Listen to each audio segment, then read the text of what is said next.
This podcast is a member of the Place to Be Nation family. Visit us at placetobenation.com, the only place to be in your pop culture world. Hello, one and all, to episode 19 of ThROH The Years, the podcast that reviews Ring of Honor, show by show from the beginning.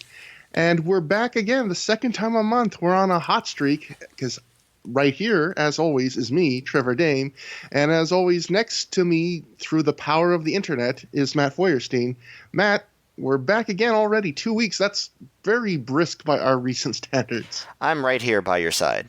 So Yes. That's the important thing. It's the holiday season for people who like religion and have it. So that's good for them and us. And so this is a special holiday treat. You might say that this is an extra Easter egg kind of episode of ThROH The Years. Oh, I'm actually ignoring a spring break Easter / block party to do this podcast. So I am glad to have the excuse to avoid my neighbors. So this episode's going to be, I'm going to be extra great. I'm going to be like Daniel Bryan and be extra grateful during the recording of this episode. But people from Western Canada are so nice. Not this neighborhood. All right. They egged my car the other week, Matt. Really? The hoodlum kids of Kelowna, British Columbia. Man, that is Yes. bad. But you know who will not make you feel angry, frustrated, and having to deal with a lot of dried yolk are the fine people at the Place to Be Nation Pro Wrestling Only Podcast Network. Every episode, we like to recommend one specific episode of a podcast on the network because there's so many good ones. But this is also a reminder, there are just a lot of really good ones in general. So just because I don't say it doesn't mean you shouldn't listen to it. So go search. There's a lot of good stuff. But this episode, I will recommend a recent podcast, the mothership of all podcasts on the network, the Place to Be podcast, episode 483. Can you imagine? I just said 19, thinking I'm all highfalutin. This is a podcast with 483 episodes, and that episode in particular that recently came out covers Saturday night's main event, episode 12 from 1987, with Justin Scott and our old friend Chad Campbell. Hey, we talk to that guy sometimes, Matt. We know that guy. That guy is our mentor, our leader, Yes. our hero in some ways. And I just want to mention that I apologize for that cough. I thought my mute button was on, but it wasn't, so. Don't worry about it. I'm sure there'll be all manner of noises happening during this podcast, some of them even words. So, actually, last episode we did not have much news to get into before we reviewed the show.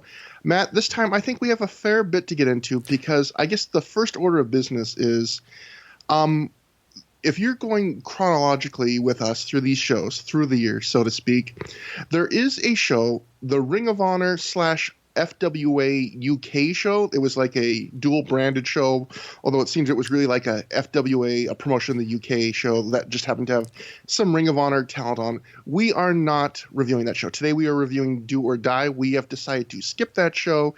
It's not really a Ring of Honor show. I consider improper. Looking at the reviews of it, it didn't exactly have really like. No one hated it, but it's not like a show that with any must-see matches from the reviews I read. It's not really part of the continuity, except that it made Samoa Joe's title the world title. Exactly. It's not really, I guess, whether it's a canonical edition. There's no storylines other than, as Matt just said, the one thing we will get from the show that will be referenced on Do or Die is that Ring of Honor will now call the title a world title because Samoa Joe made a defense here in the United Kingdom. So it is like I appreciate that they made the effort to be like, all right, we're not going to call it a world title till we defend it outside the US. But I also always find that kind of cute and charming in a weird way of like, well, we had one title defense outside of the US, so now it's a world title. Like, yeah, I'm guessing like the famous world titles, like the NWA, WWF. I'm guessing they were considered world titles even before they were defended outside of the US. Probably not considered, but called world titles by their respective promotions. Because it's fake. Yeah, I mean, I've only been to one country other than my home and native land, Canada, which is the United States. So like, really, you made a bad choice. Yeah, you could have done better. It has Matt, you have a delightful selection of sodas that I love to partake in. It's true. In Canada, they have like gravy soda, right? Like ketchup soda, like all these weird flavors. No, but like in America, just if people want to know the difference between Canada and America, side tangent, we have basically most of what you guys have. It's just like we'll have 3 flavors, you'll have 20 flavors of everything. Like your supermarket has so much more choice among the brands, Matt. I mean, I guess that's capitalism for you. The main thing it does is it provides us with extra choices of how to kill ourselves.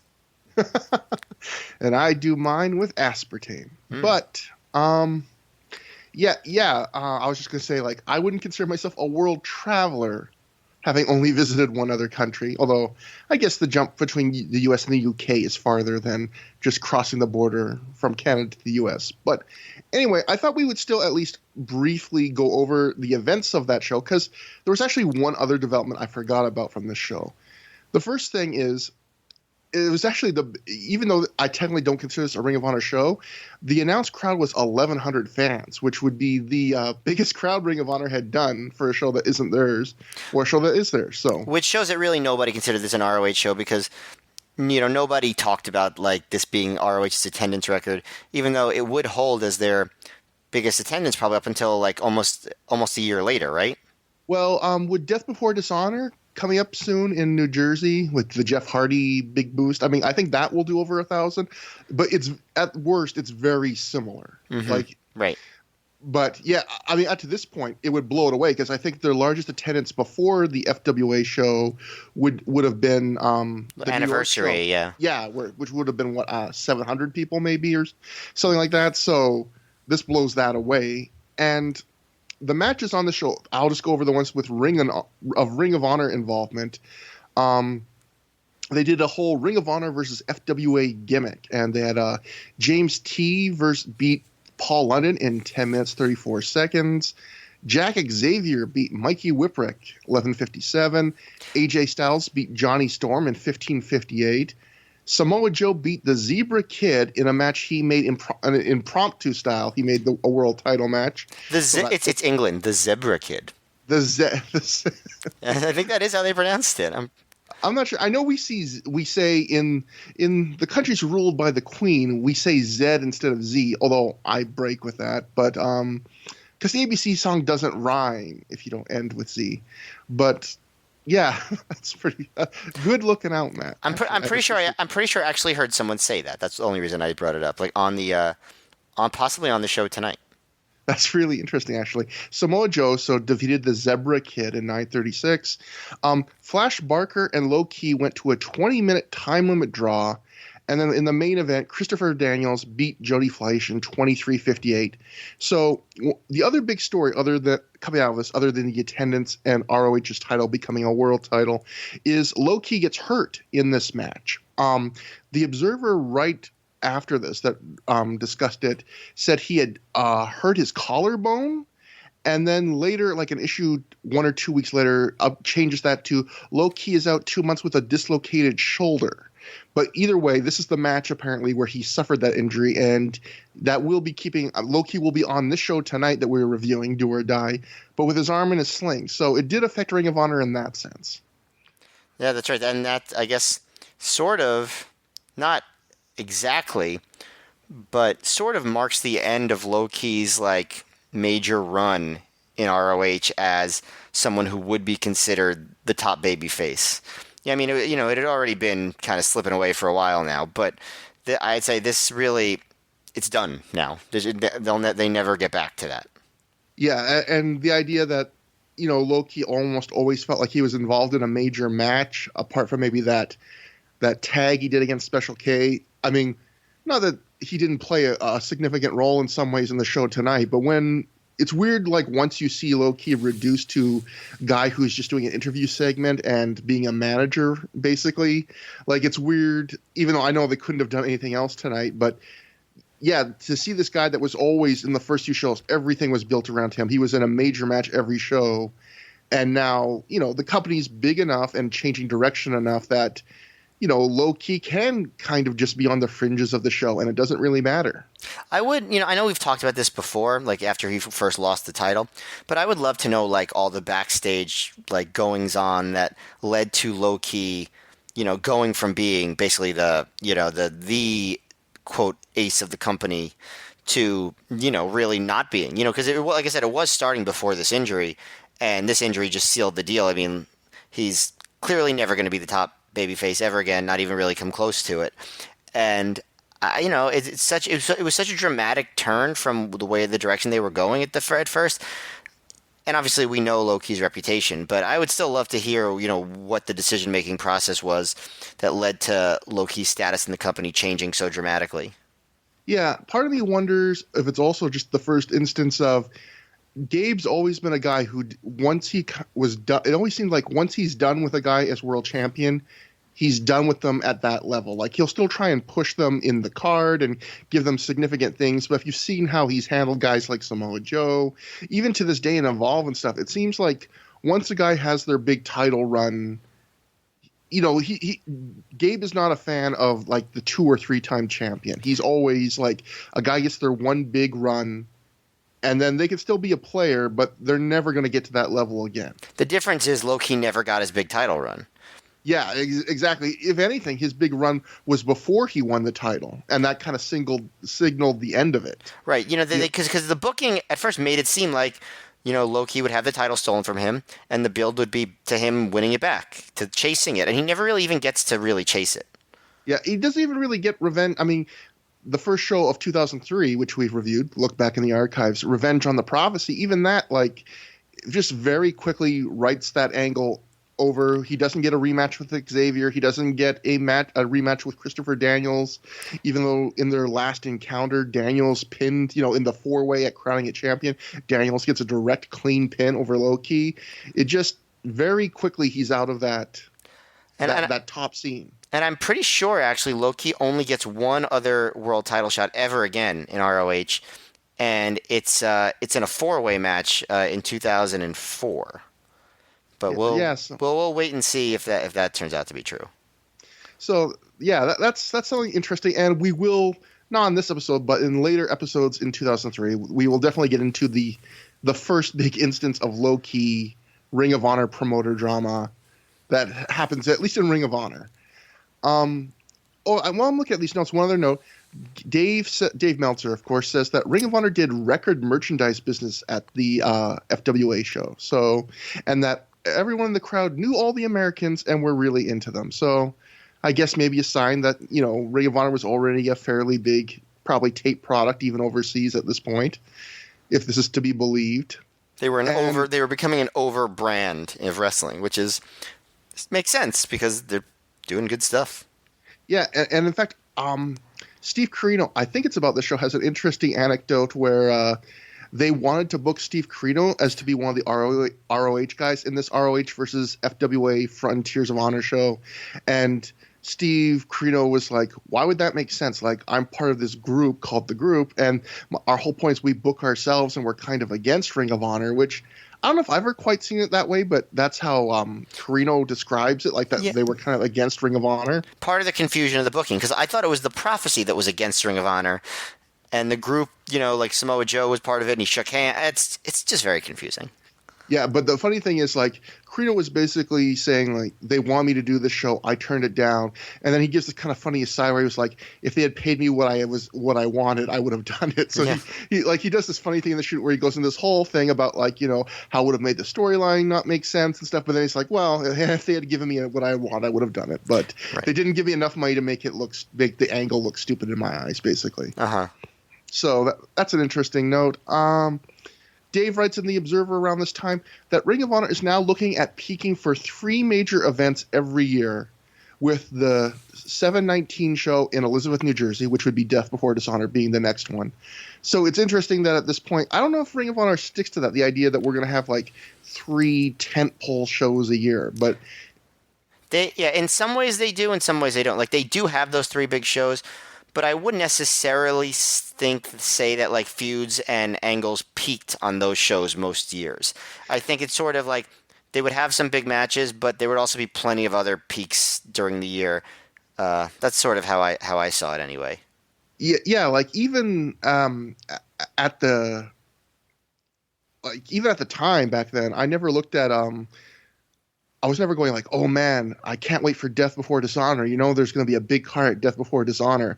Like to me, just as a fan at the time, it always felt like big matches happened when it was time for them to happen. It never felt like, they're going to book something extra special for this. Eventually, they got to that point with Final Battle, where for a period you felt like, well, they were going to pull out something special for most Final Battles. But even at this point, the only Final Battle we've seen was 2002, which was not a special feeling show at all. Yeah, and if you look through the years, titular line, you could see that there are different events that are the biggest show of each year.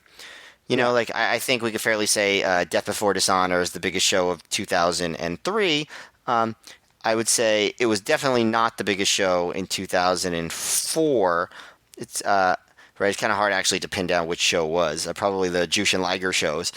And 2005, you have the anniversary shows, Kobashi shows. 2006, you have Glory by Honor. So it's very it's all over the place, I think. So, but it is good that they developed these brand name shows because you did know like they'd be something. They wouldn't just be throwaway shows. But yeah, it's interesting to think. You saying that what the biggest show of 2003 is, Death Before Dishonor, I agree. But maybe quickly think, well, what would I consider the biggest show of 2002? And I guess that would be maybe All Star Extravaganza. And they don't even have an All Star Extravaganza in 2003. It's not till 2004, I think, that they bring that name back. So yeah, and it doesn't come back in 05 or 06. Yeah. So. Yeah, interesting the way they want a branding, but it's not always like a WWE type. You always know it's going to be big at Mania, big at the Rumble, all that stuff. But looking at the little other bits of Ring of Honor news that were occurring at this time, Dave wrote that the Ring of Honor is high on Matt Striker and Danny Moff as their next stars. So we'll see that they get pushes. Will they become their next big stars? Not so much. Funny little note that Dave wrote about the epic encounter he wrote weeks and weeks after he finally got the tape of that. Dave writes, with the new lighting, Ring of Honor looked more professional. But if you're a fan of ROH, that's kind of irrelevant. He thought the American Dragon Paul London match was excellent, but he said while it ranked with the best matches in company history, he wouldn't rate it as the best. So I wonder if Dave would consider what Dave would consider the best at this point. Probably low-key Danielson, I would imagine. Yeah, the one. Yeah, or the original three-way. Yeah, I have to imagine those are the only two that I think would, especially. I don't think Dave was watching every show at this point. I think those are the only two like major matches you would probably put in that level. Yeah, Dave can be kind of a dick. Because he goes, he's someone who always rails about production and stuff like that, and then ROH improves, and he's like, yeah, but it doesn't matter. And also, I think he's fully wrong about that. I think that definitely made a difference for everybody, including the fans who just wanted to watch the great wrestling. The presentation being upgraded made the product better for everybody.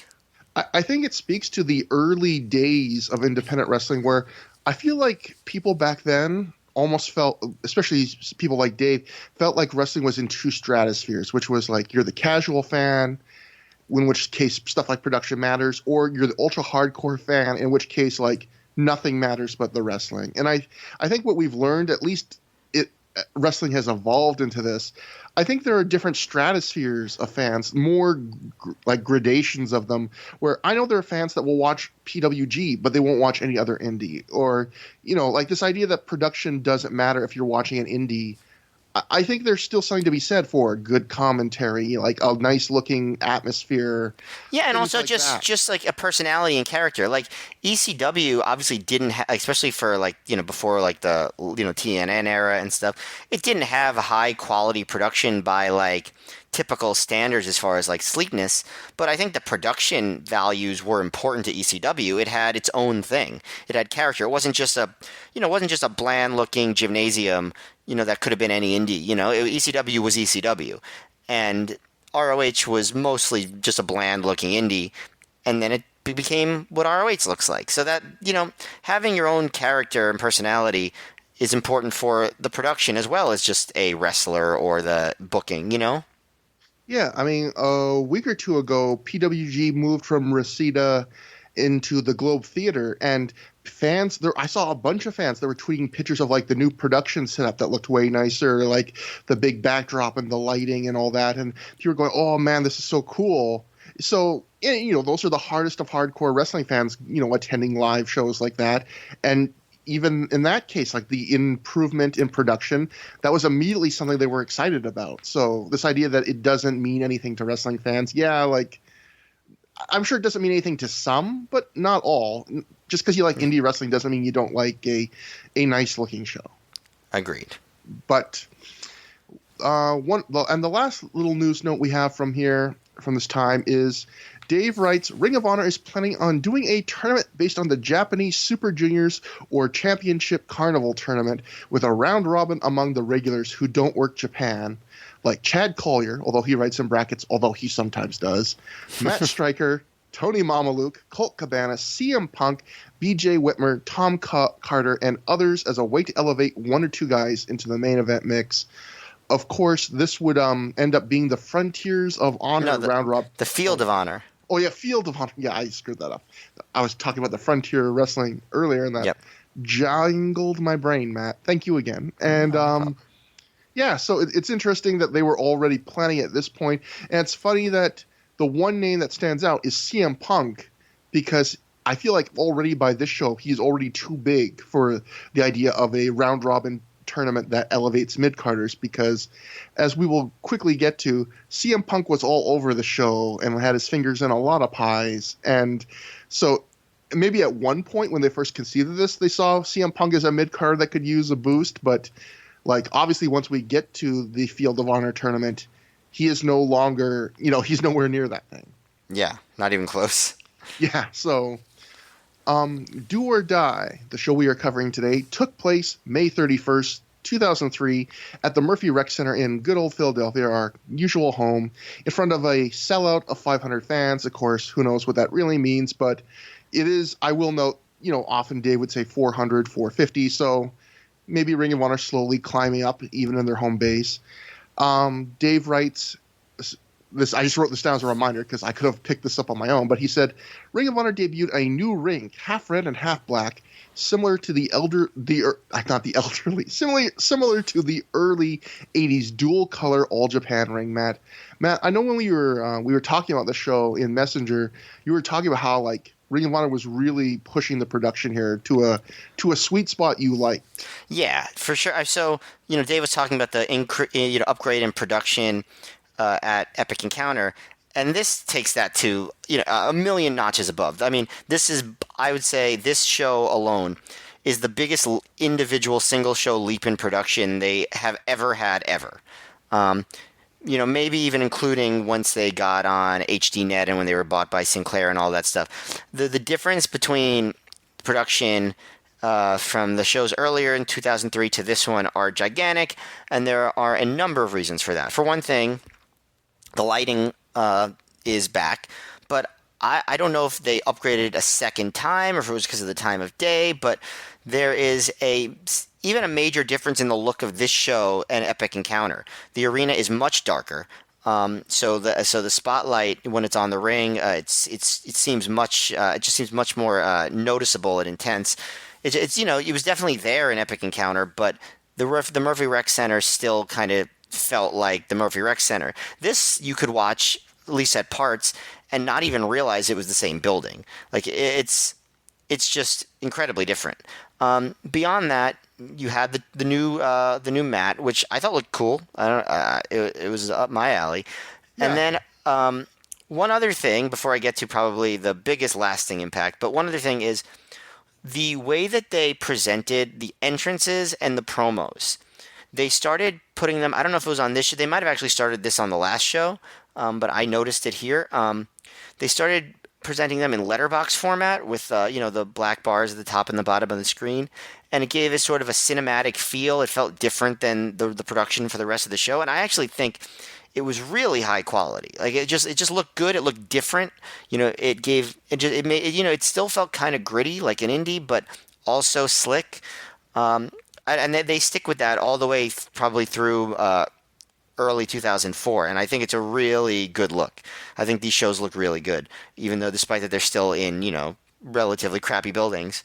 Um, you know what I mean by crappy. I'm not trying to knock the Yeah, Murphy Rec Center, but they're not high-end arenas for shows that are supposed to be broadcast internationally, or mailed internationally. And then the other big thing, which it's almost like you don't even notice that it wasn't there until you get it, was the classic ROH sign, guardrails, sheet metal that lines up against the guardrails, which make noise, and while the crowd is applauding and watching, people in the front rows bang against the guardrails, which makes it ROH shows have a very distinct sound that no other promotion has, and ROH did not have them until this night. And so, like you said, hearing it again for the first time after most ROH shows we've ever watched have had this, at least for in the 2000s they did. And hearing this for the first time doing the show, it triggered something, right? Like a feeling of nostalgia and oh, right, this is ROH. And it's just, this show is just such a huge leap into becoming this major promotion that we watched for so many years. It's really noticeable, and I think it enhanced my enjoyment of the show a lot. The one other thing, you covered pretty much all the changes.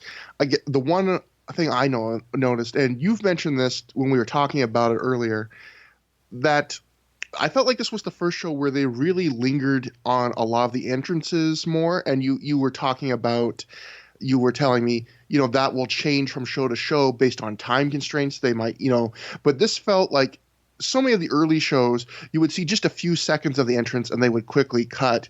And this felt like ever since they turned the building dark for the last couple of Philly shows and had the lasers and the lights and things like that, they're been more eager, it feels like to me, to linger on the entrances and watch and let the songs play out.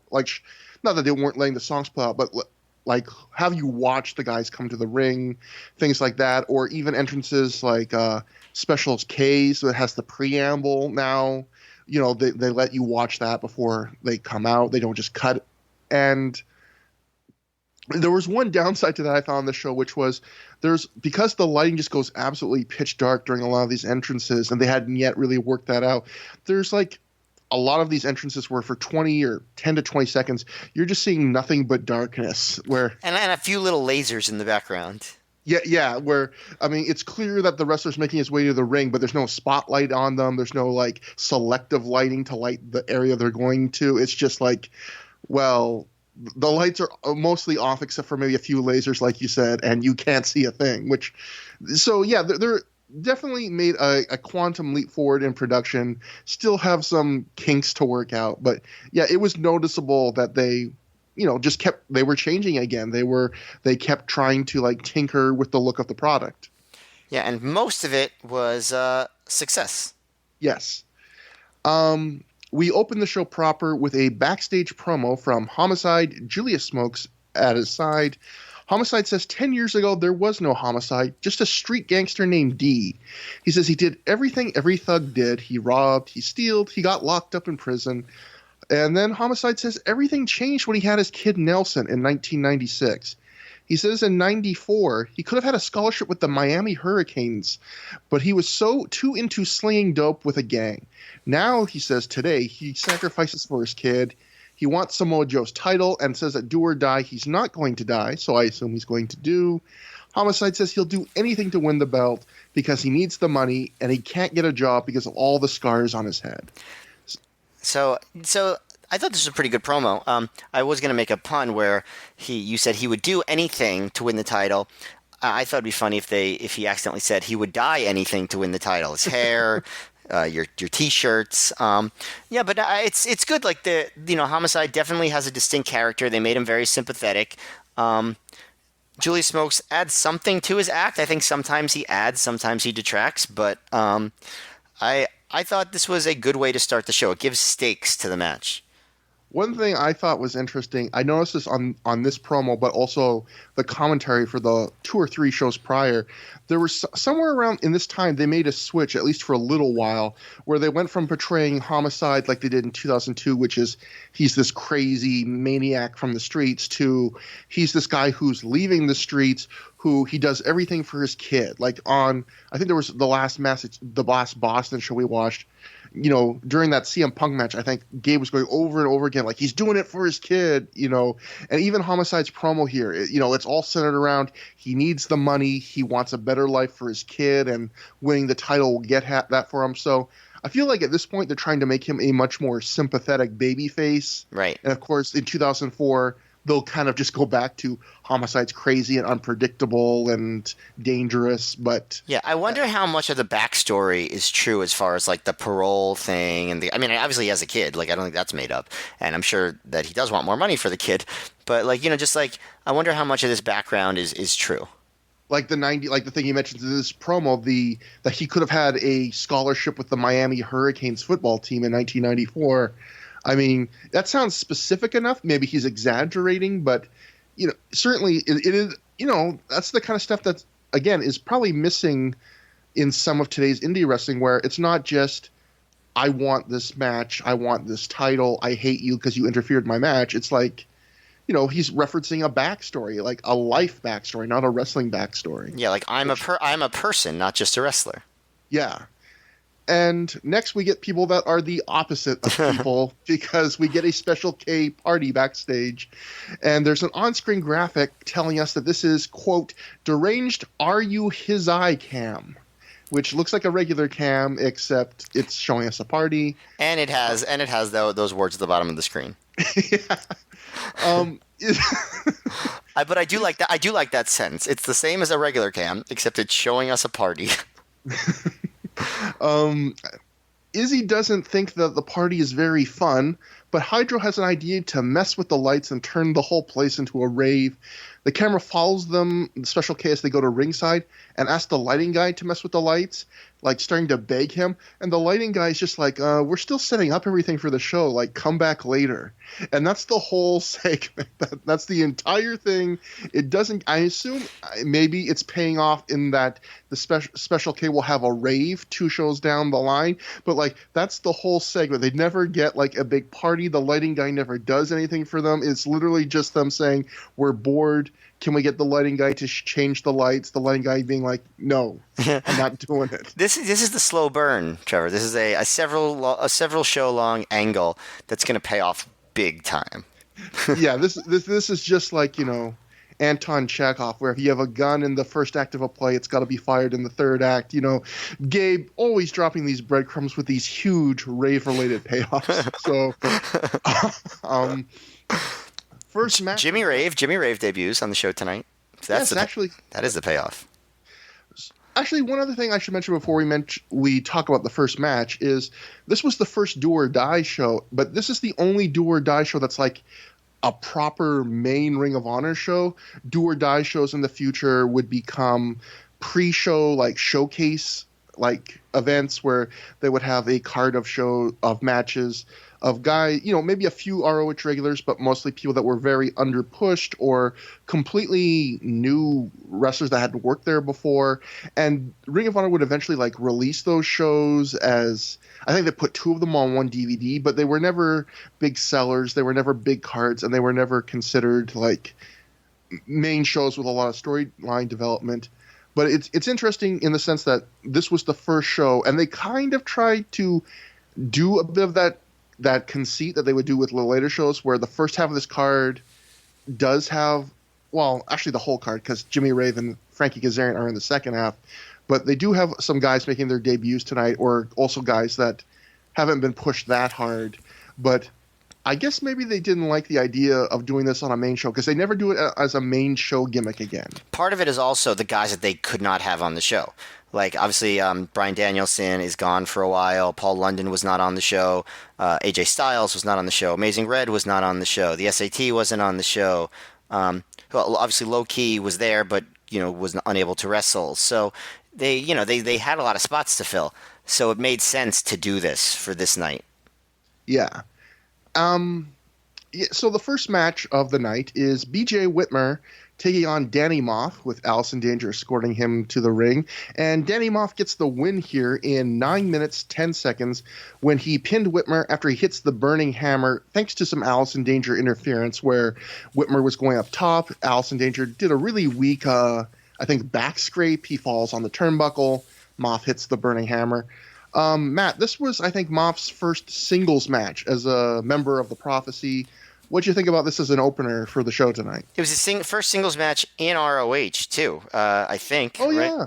Yeah, and I thought it was okay. I liked that it was a little bit different than the typical ROH opener because, the usual ROH opener is guys do either mat wrestling stuff or there's like a big high-flying spot fest.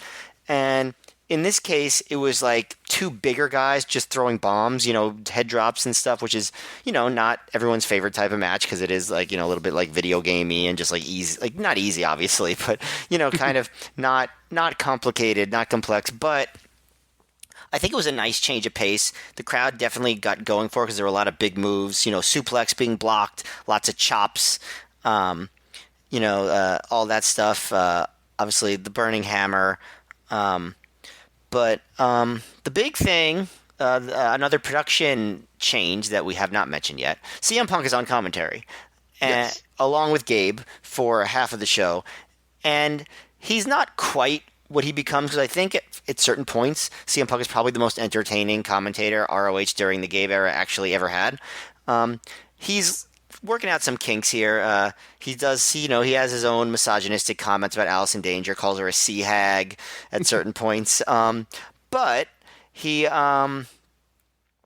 definitely brings some vibrancy to the product. He brings some humor to the announcing, and I think that also helped. One thing that was noteworthy in the match was the very first match with those new guardrails.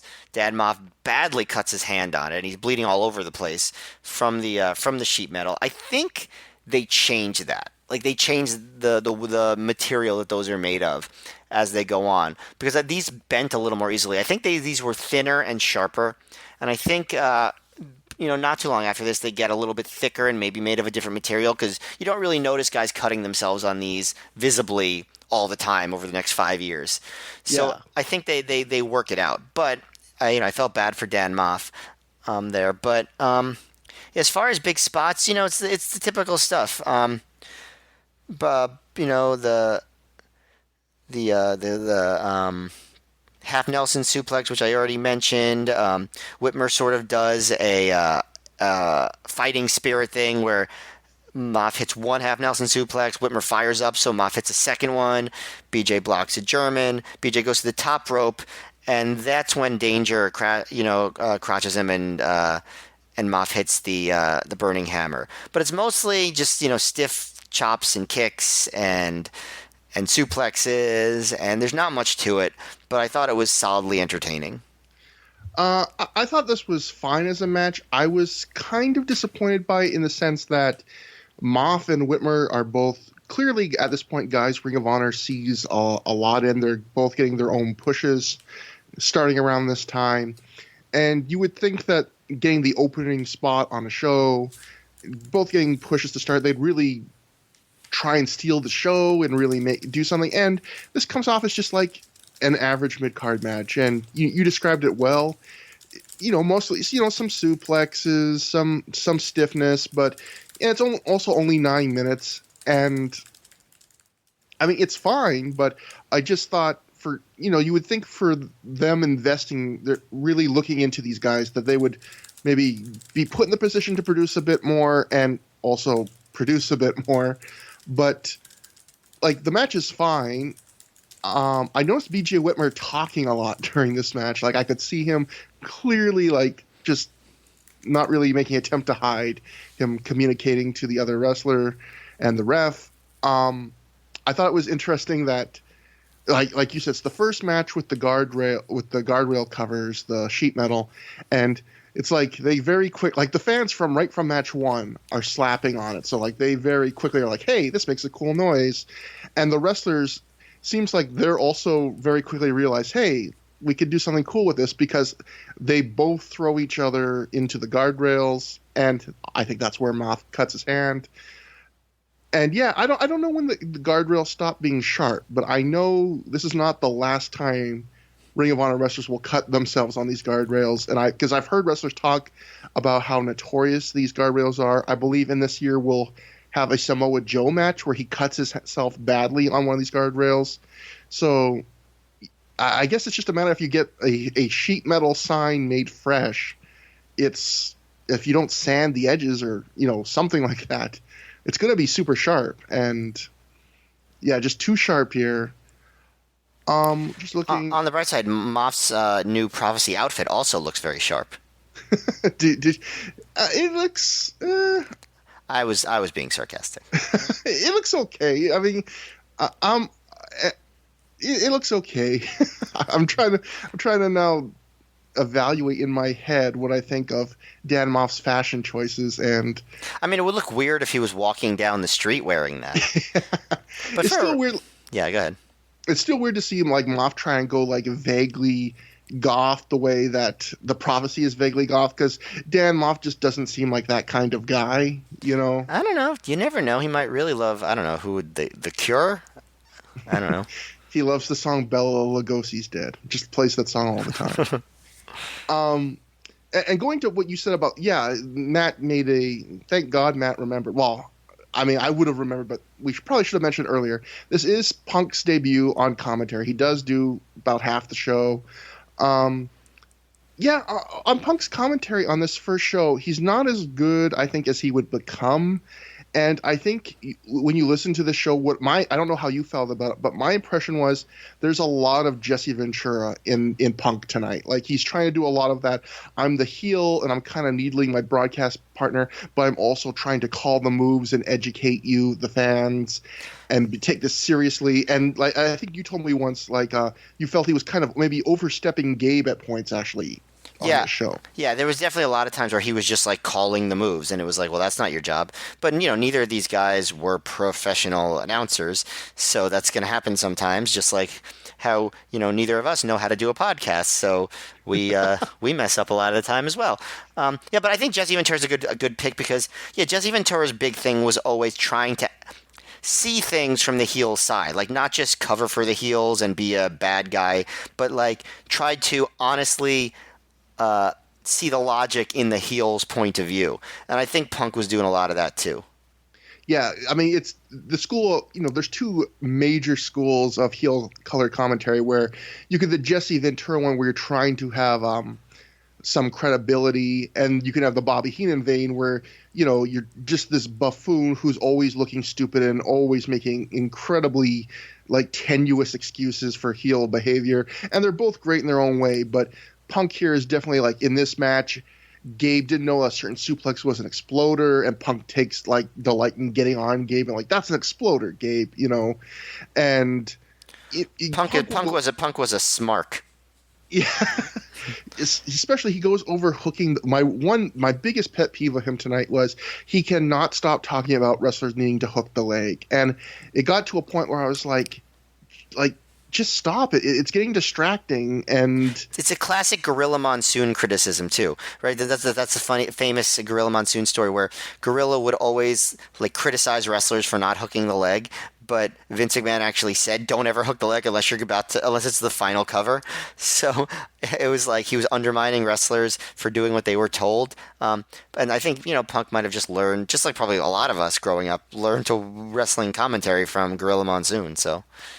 Exactly. Or something, it reminded me, even something recent, the New Japan show that happened in Long Beach the other weekend.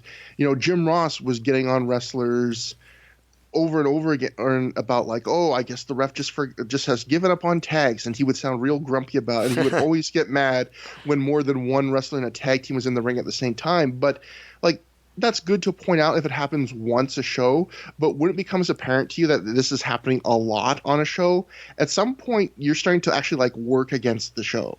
Exactly. Like, you just need to accept that, hey, in this, maybe I don't like this. Maybe this is something I could talk with the promoter after the show, but in front of the camera, I shouldn't be pointing out things I think are flaws if they're happening 20 times a show, because then it just becomes farcical. Like, it just becomes like, I get distracted. I start going, well, geez, like, are you even enjoying watching this? But, yeah, all these wrestlers are idiots. That's my takeaway. Yeah, Punk didn't get to that level, but he definitely mentioned quite a few times when guys did not hook the leg. So yeah, average match, perfectly fine. Maybe a little disappointing. After the match, Julius Smokes, he gets in the ring, and we get a pretty major, pretty big in-ring segment full of angles and interviews. Starts with Julius Smokes. The crowd is yapping. I can't do it. Loud in the ring. But he's like, he's quickly gotten over with the Philly crowd. Smokes gets on the mic and says a lot of things I can't make out over the sound system. Well, he tells Moff that he forgot where he came from, and then he quotes Malcolm X. He goes, "Plymouth Rock, we didn't land on Plymouth Rock. Plymouth Rock landed on us." And Punk and Gabe have no idea what he's talking about. And then Julius Smokes. Well, I'm sure you can say the big moment. Yeah. Punk jokes about how they need subtitles for Smokes. Gabe and Punk can't really understand them. In a nice little angle, Smokes is holding the torn Hit Squad shirt that Moff tore off himself and threw on Homicide in a couple shows ago. So I thought that was a nice little touch for the angle that's about to start. Smokes calls him the N-word. Yeah, Smokes calls him. Yeah, I'm bearing the lead here. Julius Smokes calls Danny Moff the N-word. We're not going to use that word. And Punk and Gabe are like, whoa. And Gabe's like, we're not going to repeat that word. So. But we are going to put it on our DVD that we're selling. Just you can't stop Julius Smokes. And out comes Low Key, arm in a sling from the FWA Ring of Honor co-promoted show. Key gets on the mic, and Moff bails to the outside immediately. Key says Moff needed the help of a woman to prove he was a man. Ooh, sick burn, Key. Ooh, got him. No, all this sexism, we can't escape it. Punk's been needling his friend, and I think I was just looking at a different point in my notes, but actually, this is a good time to mention. You were talking earlier, speaking of the sexism, of how hard Punk was going on Alice in Danger on commentary. I think Punk was actually Punk and Danger might have been former roommates. I might be wrong about this, but it definitely is sounds harsh until you realize he's probably doing this as an in-joke to really single her out. Yeah. Calling her a sea hag and stuff like that. Yeah, I never took it as Punk being mean to Danger. It was a very sexist presentation. It's right after Loki says you need the help of a woman, which was sexist. Then Punk goes, she's a woman, and that's doubly sexist. So, Key's also mad about Moff tearing off the Hit Squad shirt, and the crowd chants, "You're a sellout" at Dan Moff. So it's nice to see that they're buying into this angle at this point. Key says one day it's going to be him versus Moff, and if Moff chooses to wear the colors of the prophecy, may God help him, and that's the gospel. So Key using the prophecy's catchphrases against him.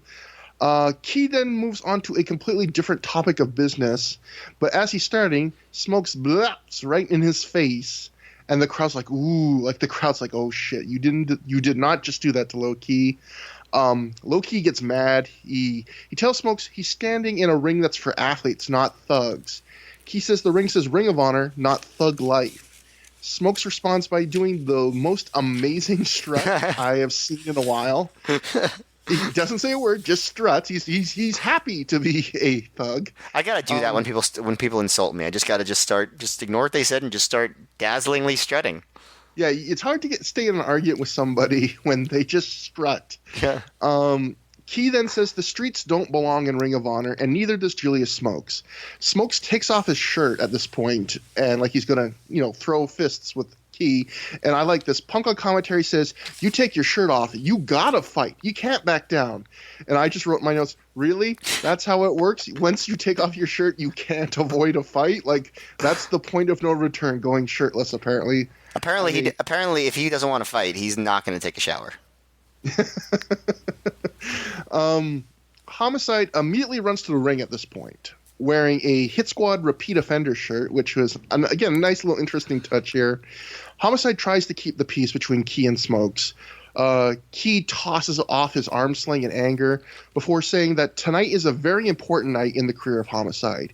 Key says tonight's the night for Homicide to finally get the credit he deserves, but to do that he needs to win the ROH title, and to do that he needs to be free of distractions, and to do that he needs to be free of Julius Smokes. Key leaves the ring with nothing settled as Smokes just keeps yelling at him. And as this is happening, Trent Acid, of all people, jumps in the ring from the crowd and blindsides Homicide with a Yakuza kick. Gabe quickly tells us on commentary that this is a feud that's taking place in another promotion, although he won't say the promotion by name. But he does say it's over the Big Japan title. Yeah, he says they're fighting over the Big Japan Junior Heavyweight title, and that Homicide recently went to unnamed promotion and gave Acid a cop killer. Was it CZW or JAPW? Do you know? I did not look that up. I should have looked that up. That's the one piece of research I should have done.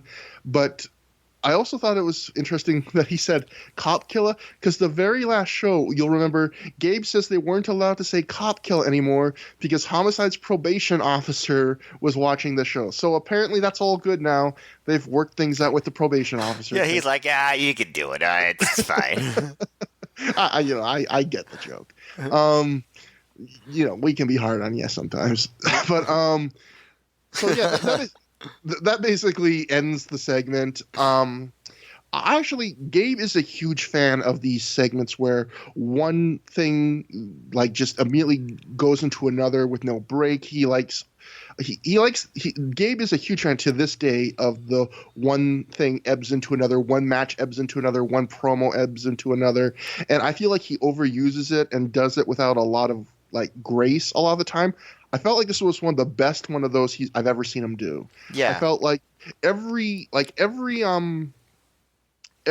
change, even except for maybe the Trent one, which was abrupt to people that were only watching Ring of Honor, but every other one, it made sense that after the Moth match, Key would come out because he has a bone to pick with Dan Moth, and it made sense that while he's in the ring, he has a bone to pick with Julius Smokes, or it made sense why Smokes came out first, and then it made sense why Key would come out. It made sense why Homicide would come out. They really do have all these interconnected little problems with each other, and they all made sense, and they all it had a good reason to flow into each other, I felt. And it connected the opening match with the main event, which I always think is kind of cool, even though the participants were not the same. And I wrote, none of these guys are great promos, which is definitely true, but that was very good booking. This is they're really getting this is where you could really see, okay, Gabe is starting to get it as far as how to put a show together and how to put these long-term angles and make them pay off. I thought it was really cool. Yeah, and I agree that he is not a naturally good promo. I thought this was maybe his most effective promo we've seen in Ring of Honor thus far, because rather than just it being Key doing his usual platitudes about this is about honor, I'm about honor, 1 year ago today, just all that stuff. Instead, it's actually about something. It's a very simple, this is my friend. I think you're holding him down. I wish you weren't here. It's actually, for once, he has something to say. He doesn't do it. He doesn't do his shtick where he starts every sentence with the same phrase. He just was a person being mad about something and expressing himself, and that much better than his normal promos. So I thought this was really well done, and I think this is also we're getting to a period in 2003. We're going to see it later on in the show too. Gabe's really falling in love with the idea of wrestlers that have multiple feuds going on at the same time, and that's been percolating the last few months. But when you look at a guy like Homicide, he's got the Trent Acid feud that all of a sudden starts in Ring of Honor with this show. He's kind of ending his little 2-match feud with Joe, which I guess you might not necessarily call a full-fledged feud, but it's still, I guess, he's still got the Carino feud hanging in the background, and now he's got this. He's still in the middle of this low key, and Julius Smokes are his friends, and he's caught in the middle storyline. So all these different things, and we're going to see with a guy like Christopher Daniels and Punk later, Gabe's really he's identifying his top wrestlers, and he's not shy of putting them not in one feud, but I'm going to have 2 or 3 things going on with these guys all at once. Yeah. I think it can be effective sometimes. Yeah, sometimes. We'll evaluate that through the years. Mm-hmm. And the next segment is We very quickly see clips of a Slugga and Hydro versus the Ring Crew match from a ROH Showcase event. Nothing special here. There was actually apparently a few matches before the show started, according to Cage Match, that did not make tape, at least on this show. Jimmy Cash defeated Lit from Special K. Diablo Santiago defeated Paul Enormous. Special K of Angel Dust, Cloudy, and Slugga beat the Ring Crew Express and Slick Wagner Brown. And Persephone beat Alexis Lurie in the rematch from the last show, which we will see clips of later. So, little 4-match mini pre-show card. Yeah, I'm wondering if that was like, I mean, they say it's showcase show. I assumed like that wasn't like a separate ticket. Like I imagine that was just the pre-show that they always do, but a little bit longer. Yeah, I think so. And that brings us to match 2, which is Tony Mamaluke defeating Jason Cross via submission in 8 minutes 58 seconds when he does a superplex he just rolls over into the guillotine like neck lock. And he only got this move after he shoved the ref into the rope, so a bit of a cheating victory. This was another like a 9-minute match. I felt like Jason Cross really impressed me here. I felt like it was definitely a my turn, your turn match and a styles clash, but I don't even mean that in a horrible way, just in the way that, at least for the first few minutes, Mamaluke would do his technical wrestling, and then whenever Cross got in control, he would just try and do whatever big spots he could do to impress people. So it felt like not less of a match and more of like a my turn, your turn. But when you're Jason Cross, like, this is your chance to try and make a name for yourself in this company, and you only have 9 minutes. So I don't blame him, and I thought he was really entertaining in what he did. Yeah, when you're doing or dying in ROH in 2003, that's probably how you do it, right? You just hit all the big moves that you know. There was definitely some unnecessary indie stuff in this, like cross suplex Mamaluke into the turnbuckle, and then hit 2 brainbusters in a row, like stuff like that. Then a third brainbuster, shooting star leg, just like all these big moves. One of the coolest things he did was like a flipping Tamikaze. You know what I'm talking about? The I guess. Gosh, I'm trying to think who in WWE did that move. Was that wasn't that the Unprettier? Yeah, that was right. You're right. That was Christian's move, right? So for those who don't know the Tamikaze, just picture like Christian's Unprettier. But imagine if the guy was already bent over, and the guy doing the Unprettier was like running behind them, jumped and did a forward flip and landed in the Unprettier. Yeah, I mean that was a really crazy cool move. I've noted a couple things. This is Mamaluke's first match back since the Matt Thompson match. And we got to actually hear Gabe on commentary say Matt Thompson's name, which gave me the fuzzies. Yeah, Mamaluke did his Matt stuff, but Cross definitely was the standout here just because of all the big moves and stuff. One thing on commentary, I guess Jason Cross missed a shooting star leg drop, and Punk goes, "Oh, as the kids say these days, no water in the pool." And pretty sure Punk was like 24 or 25 here. So that when he says the kids these days, it just makes me feel really old. I love that you take that as Punk being like trying to act old beyond his years. I always took from that like no one in like 2003. I do not remember that as the era when no water in the pool was hip slang. Like no, but I have heard ROH commentators say it before this show. I will say that.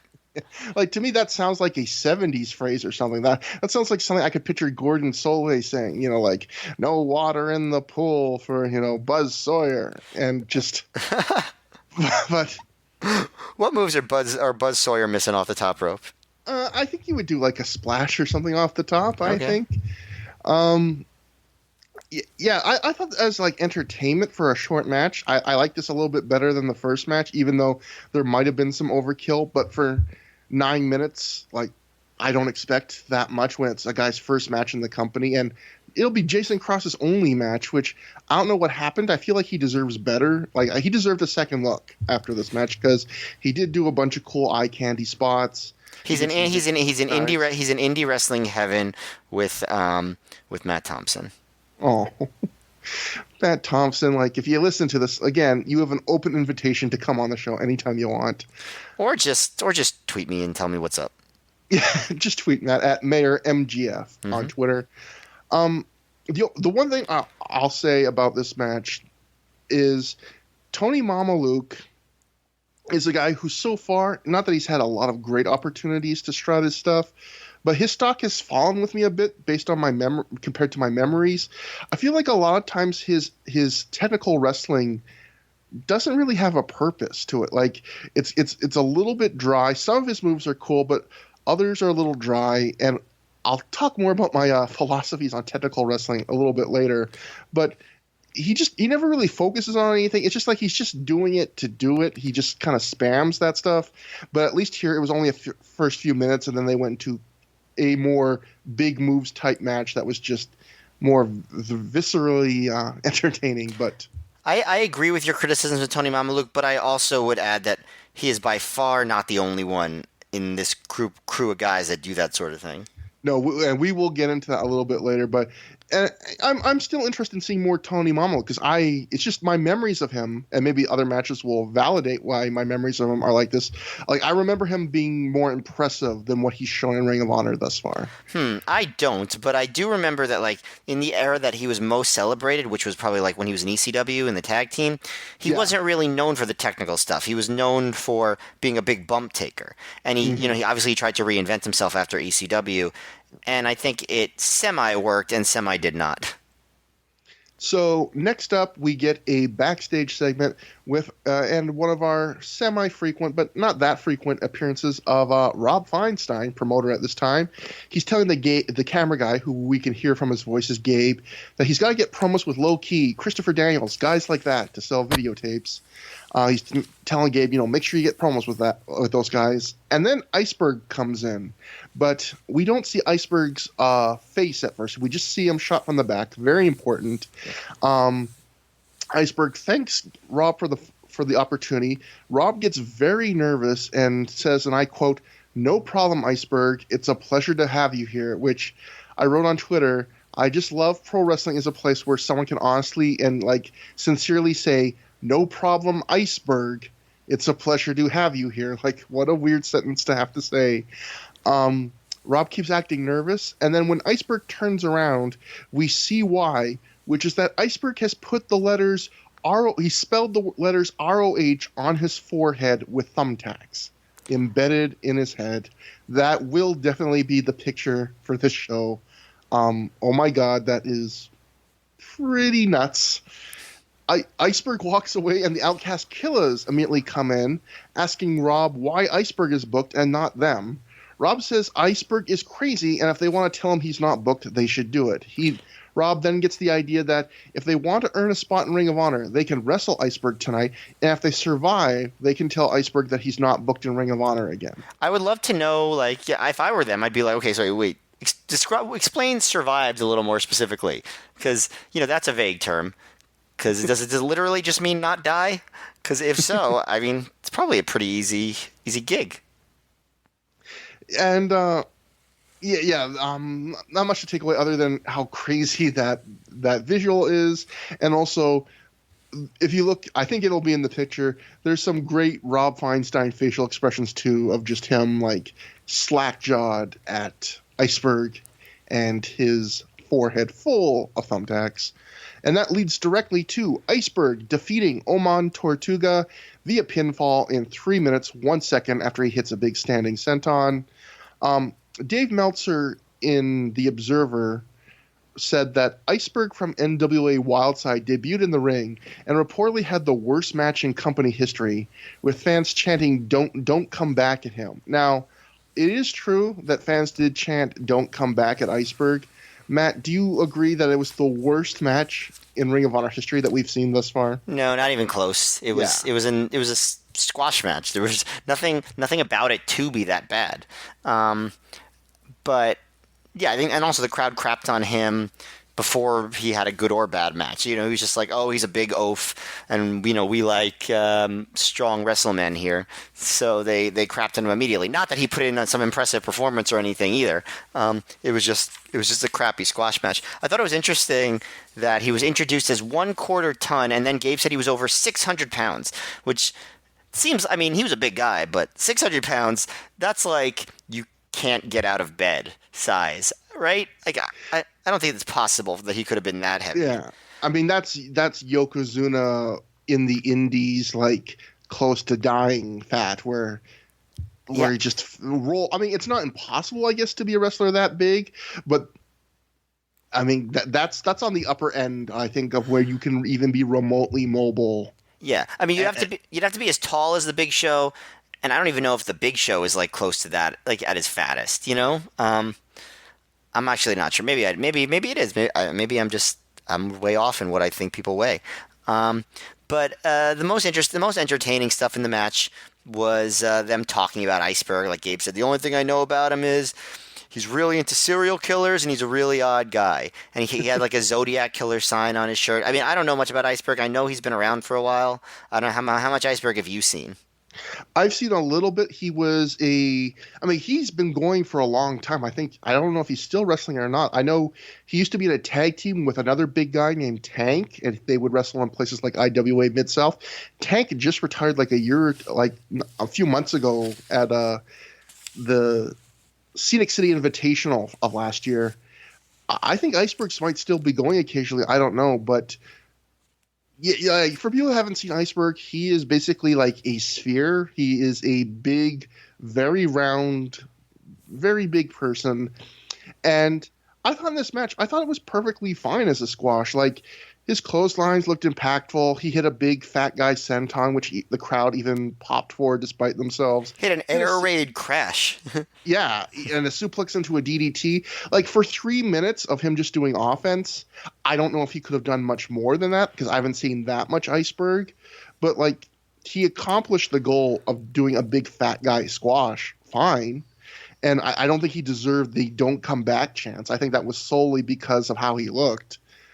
And yeah, Iceberg wouldn't come back. He was a part of that match, the Homicide Bunkhouse riot with Dusty Rhodes. So this was his second and final appearance. And again, the segment kind of portrayed that Iceberg was almost not booked, that he was just there because they were scared to tell him not to show up. I felt bad for him. I feel like this is one of the instances of ROH crowds at this time being too negative about certain things. Like them deciding to get on somebody before they've really even seen them. Yeah, like it's like another ICP situation. And Conan, all these poor guys. But you know, ROH had this image, and certain guys didn't fit the image, and Iceberg's one of those guys. So I mean, obviously I feel bad for him, but not too bad because I mean, he just didn't fit into what they were doing at this point. I'm not gonna say Iceberg was this huge lost opportunity for Ring of Honor, but I also don't think he shit the bed, or as whoever told Dave, like the worst match in company history. I could probably name 3 or 4 or 5 matches off the top of my head that I had like less enjoyment watching than this match. Yeah, I mean there were a lot actually. And this isn't even the worst squash match in company history. Yeah. So, but then there was some really entertaining stuff afterwards, like things that seem very inappropriate, like Punk saying that Iceberg was, quote, slightly retarded, which is not okay. Even then, not okay. And Gabe, after Diablo Santiago comes in to check on Iceberg, and Iceberg attacks him, Iceberg pulls out like a spike, and Gabe goes, "He's got a pointy stick." I laughed out loud because, like, that was the best Gabe could come up with, was a pointy stick. Like, he could have said ice pick, which would have made sense with Iceberg. He could have said, like, a shiv. He says a pointy stick. And like, keep in mind, this is recorded after the show. He could have prepared this line. Yeah, he could have asked him what it was, because I bet it wasn't a pointy stick. I bet, like, Iceberg did not go to a campground and find like a marshmallow, like piercing stick. I bet it was something else that was not a pointy stick, but that's what Gabe called it while trying to act like it was the scariest thing in the world. If we named our episodes and it wasn't so suggestive, I would lobby to call this episode A Pointy Stick. Yeah, this would definitely be a pointy stick. And again, the fact that we've gotten the ROH in... he's not.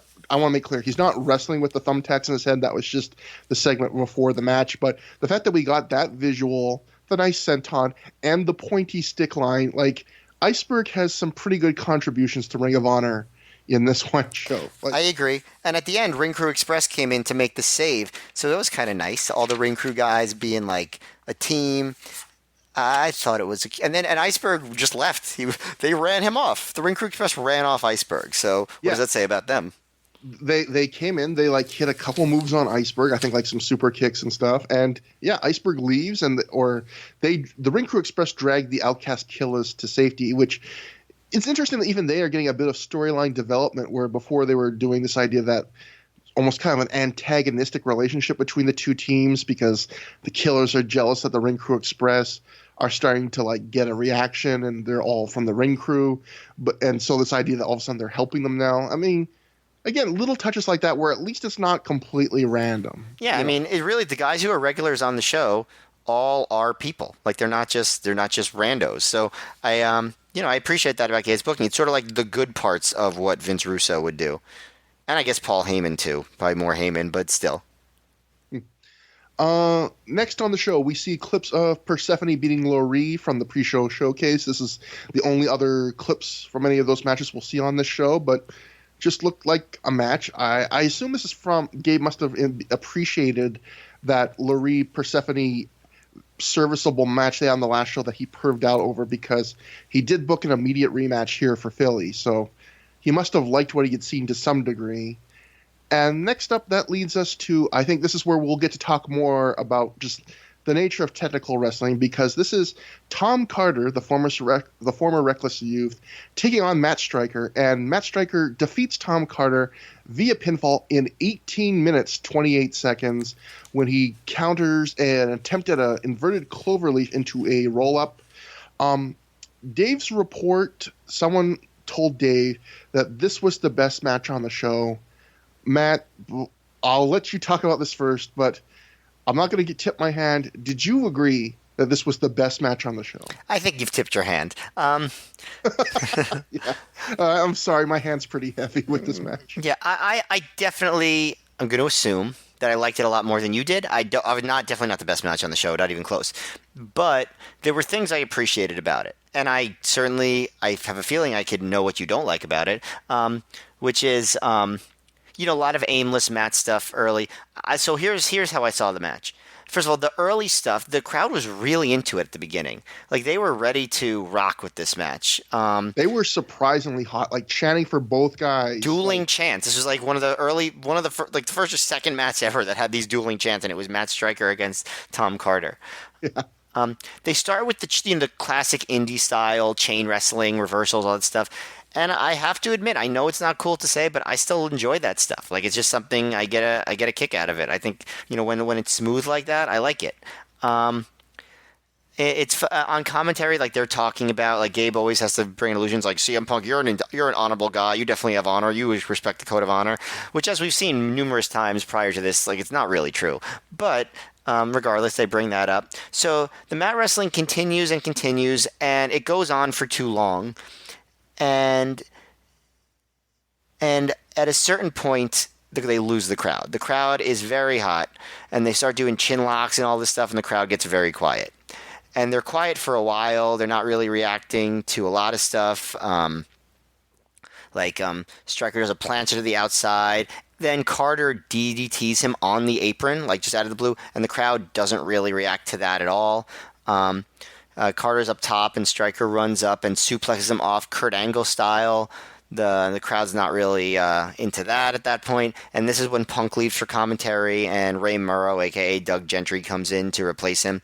Then they do a forearm exchange, and this like Striker kind of hulks up, and suddenly like the crowd starts to get back into it. Like Carter hits a brainbuster, then a frog splash gets two, and I really like the fact that they lost the crowd, which is obviously not good, but they got them back. That's an impressive thing to do. Like when the crowd is hot for something and then you kill the crowd and then bring them back. Obviously, you'd rather not kill the crowd at all. That would be a better thing. But if you're going to do it, like knowing how to get them back, I think is a pretty cool thing to have on your resume, even though you would have rather had them just the whole time. But the crowd is back into it. They do a bunch of roll-ups and reversals and a double knockdown.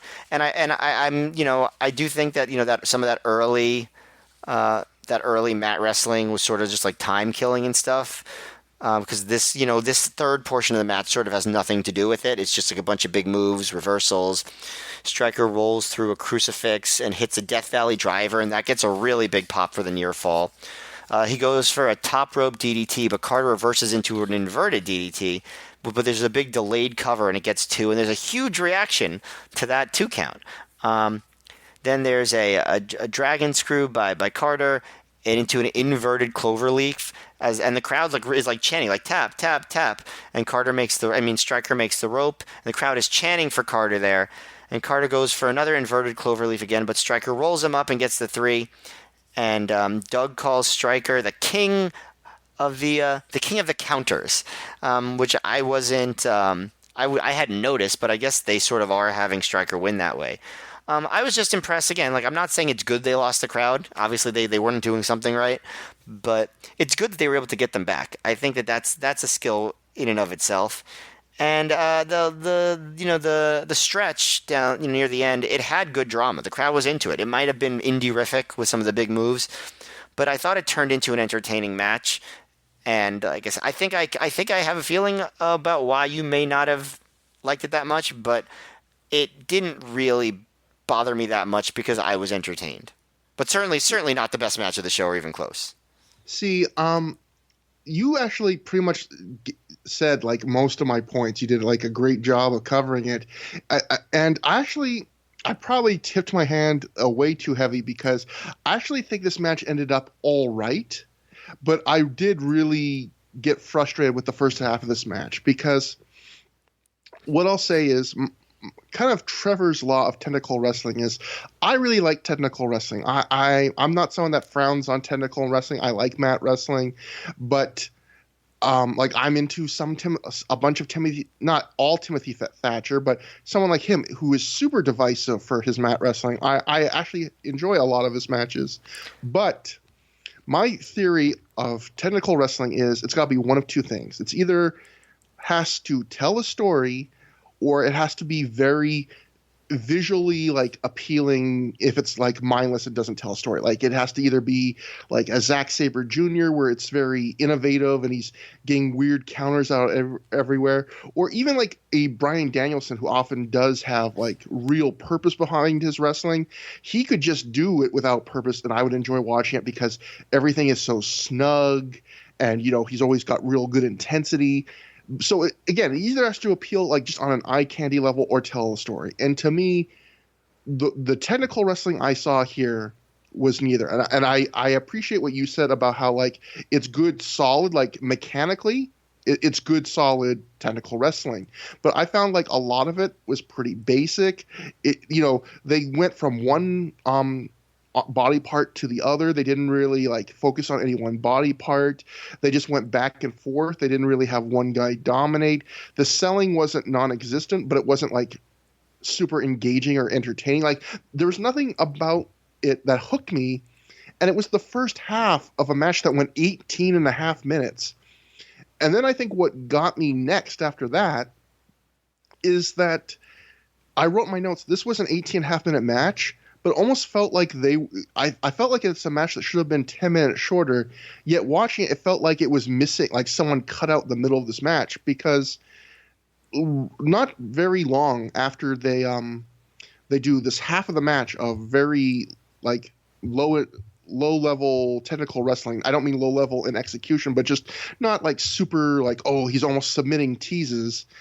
All of a sudden, it's like they flip a switch and they go from kind of early match type stuff to the stuff you talked about where I think it was like 3 moves almost back to back to back where it was like the apron DDT, the dive, the big superplex, and to go from just like the mat wrestling that they were doing to like giant bombs like that, it was jarring. Like it was like they just flicked a switch and said, all right, we've done enough technical wrestling that we are classified as good technical wrestlers, and now we can do the match that's more like what everyone else is doing. And they just went right into it. And as you said, I think one of the most interesting parts of this match, and the thing that speaks for it a lot is the crowd is surprisingly almost molten hot for them to start with. They get progressively quieter till it gets like eerily quiet for all the technical wrestling. And then when they hit those big moves in the middle, as you said, the crowd doesn't give them what they deserve, actually. Like, those moves deserved more of a reaction. They were doing big, giant moves, and it was almost like they had to do so much stuff just to get them to buy back into it, which, like, they hurt themselves to the point where they were getting a reaction they didn't deserve because they were actually going at a pretty good clip after the first half of the match. But as you said, they then got the crowd back in by the end. So that is impressive because we have seen a lot of matches in wrestling where the crowd's not into it at first, and then by the end they're into it. I don't know how many matches there are like this where the crowd is super hot, they kill the crowd and get it back all in the span of one match. So as you said, that's a pretty unique accomplishment. Yeah, not necessarily one that you want to have to do, but at least you did it. Yeah, like I for people who are interested, I mean, we'll give the contact information at the end of the show, but if you can think of any prominent examples of wrestlers who started a match super hot, killed their own like heat, and then brought them back, I'd like to know, because I can't think of really any off the top of my head. But if you watch this match, that's exactly what happened. I thought the wrestling in the second half was good enough that I would say the match is average on the whole. I guess the other thing that bugged me was seeing the report that someone told Dave that it was the best match in the show. And Gabe, even at the commentary at the end of this match, says this is an emerging classic. Which is the thing that he happens to do too much a lot. Yeah. I think the biggest difference between my reaction and your reaction is just the way we feel about the technical wrestling stuff. And I know I'm in the minority on this, but I don't know. To me, it's wrestling. So if they're doing like wrestling moves and they execute them well, it doesn't bother me. I do agree with you that it was an abrupt switch to like early match mat wrestling to like New Japan, like big move kick out, like all of a sudden. But I do enjoy watching that kind of mat wrestling. It doesn't just have to be like Zack Sabre or Bryan Danielson. Like Tom Carter and Matt Striker do stuff that I think is visually appealing.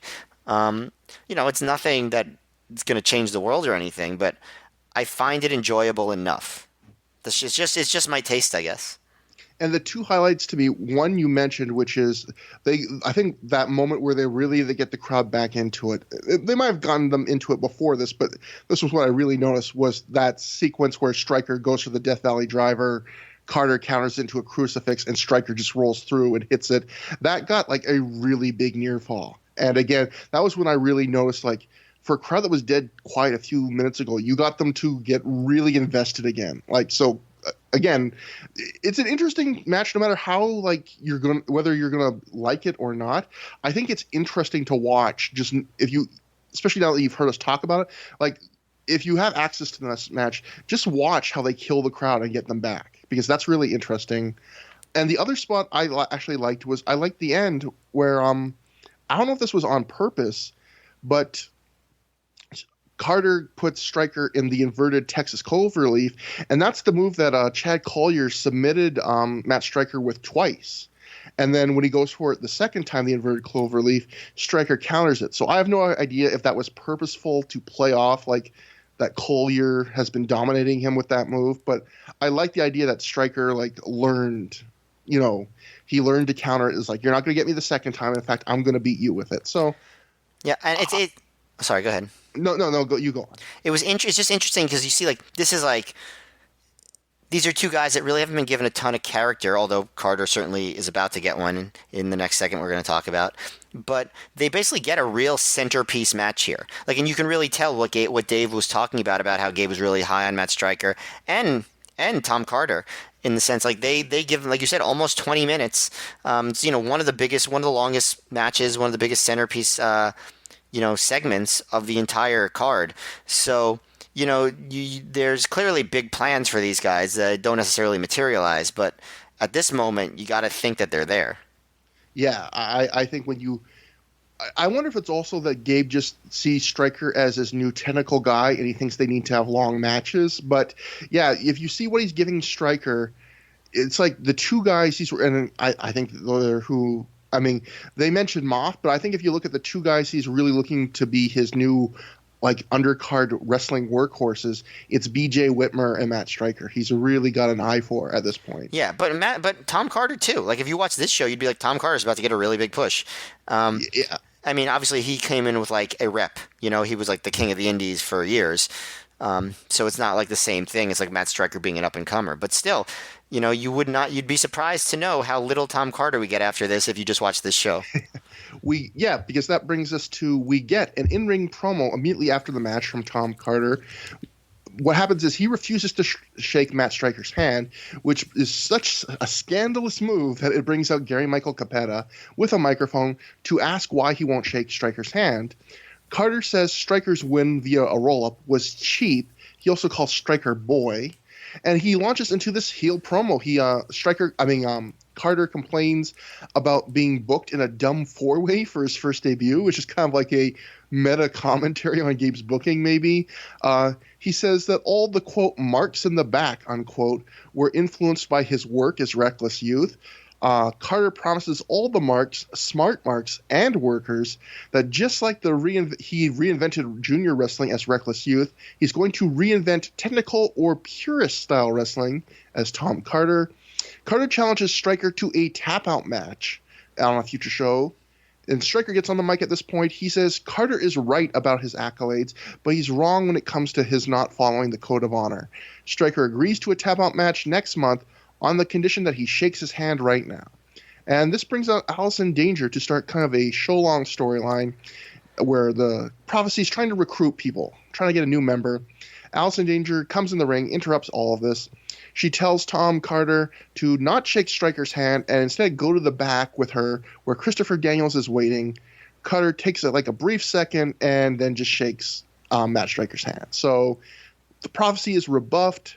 We got a future match that I don't know if it actually happens. I don't think it does. Yeah, and but yeah, like Matt was saying just a minute ago, giving not at this point it's frequent on this show, but in general, not too frequent that a guy gets like an in-ring promo, and they gave one to Carter here and like established kind of a heel character, built up a future match, gave him a bit of the rub of like the idea that the Prophecy wanted him, and he turns them down. So.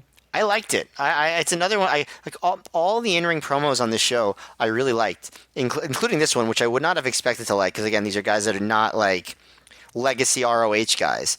But I thought it was good stuff.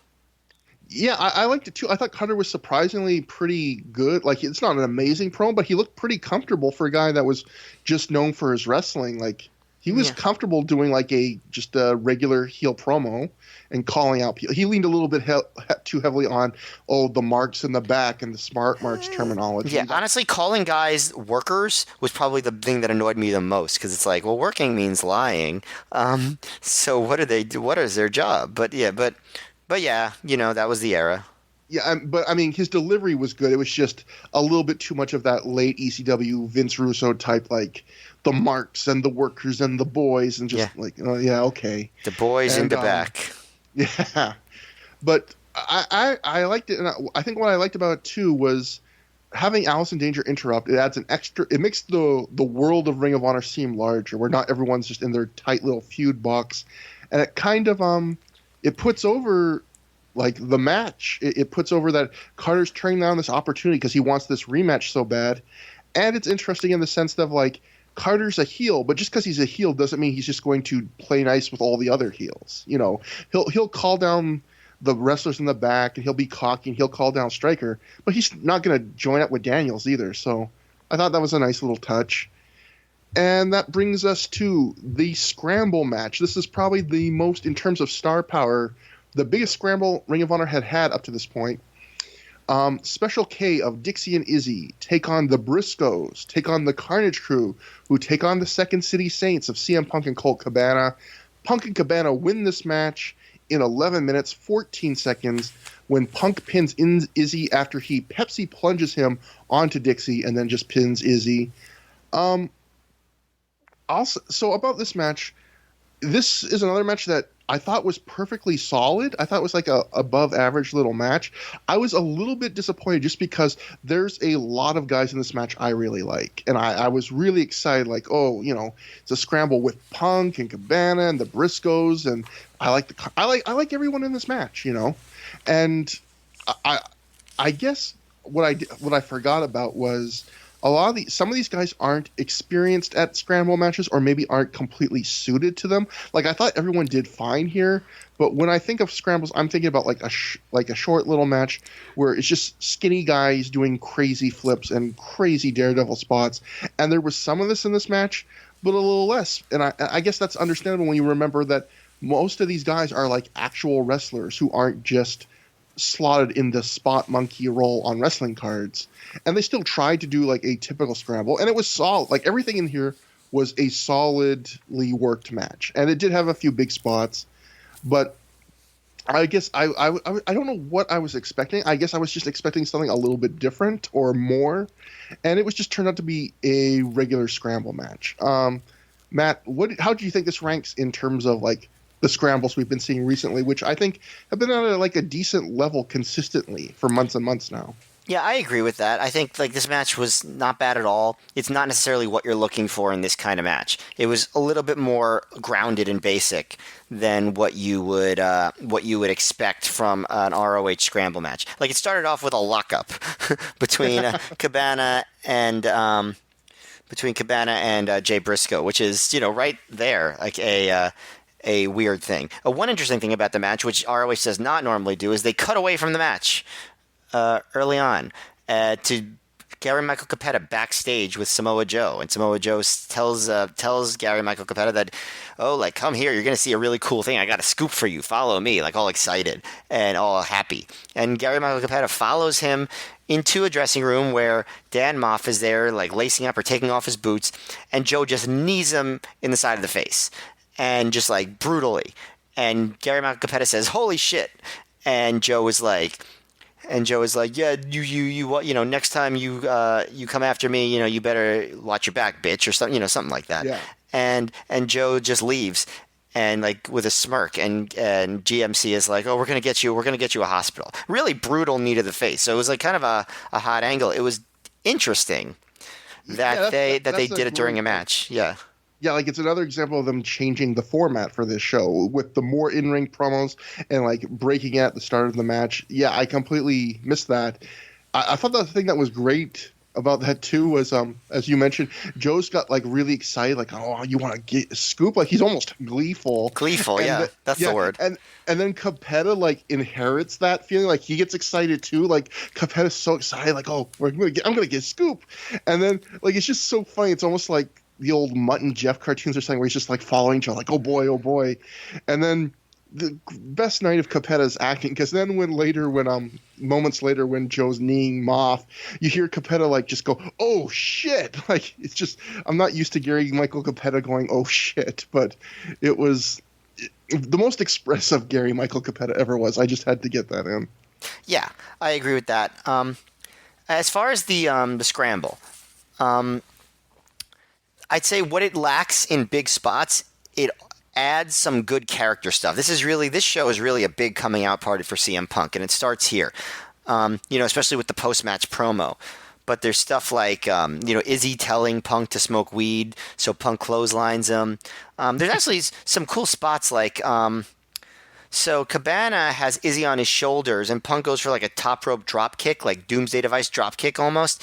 But Izzy like reverse Rana's Cabana while Punk is going for the dropkick. So Punk hits the dropkick, and then Izzy does the reverse Rana.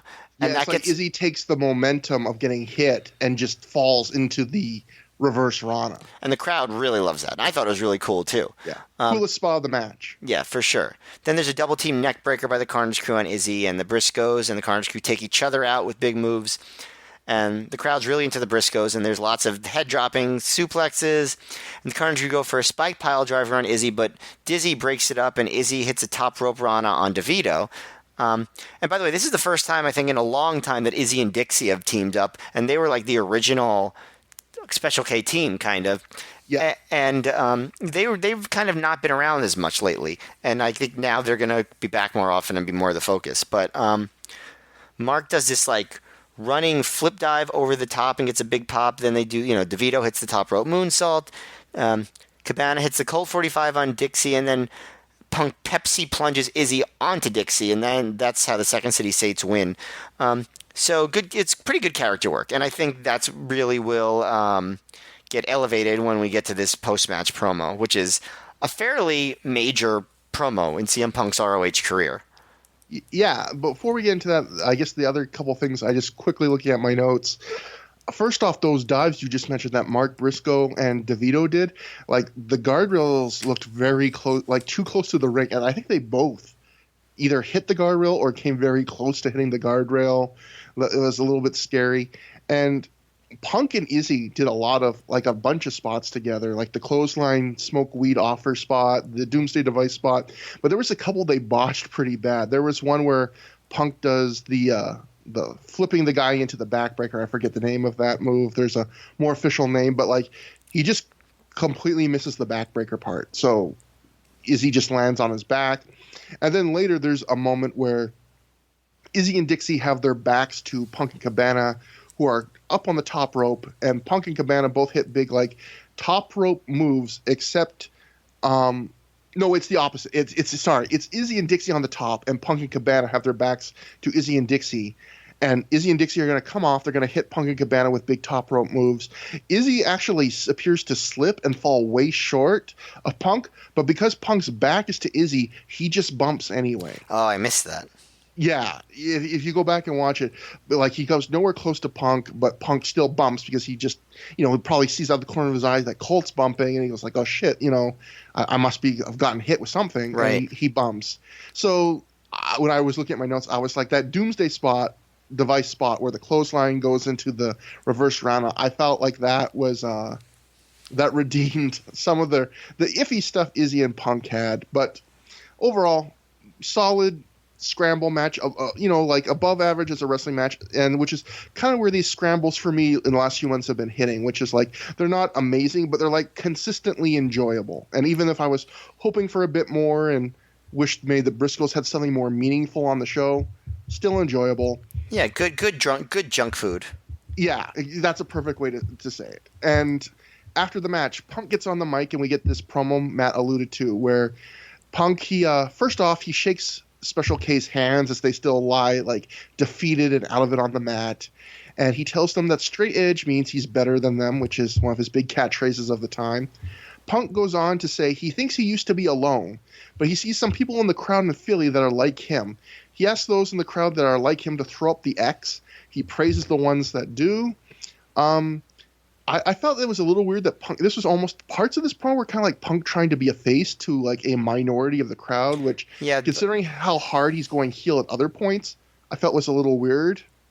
Like he was trying to be a face to the people that agreed with him. That was one of the big points of this promo. Yes, I'll say this though.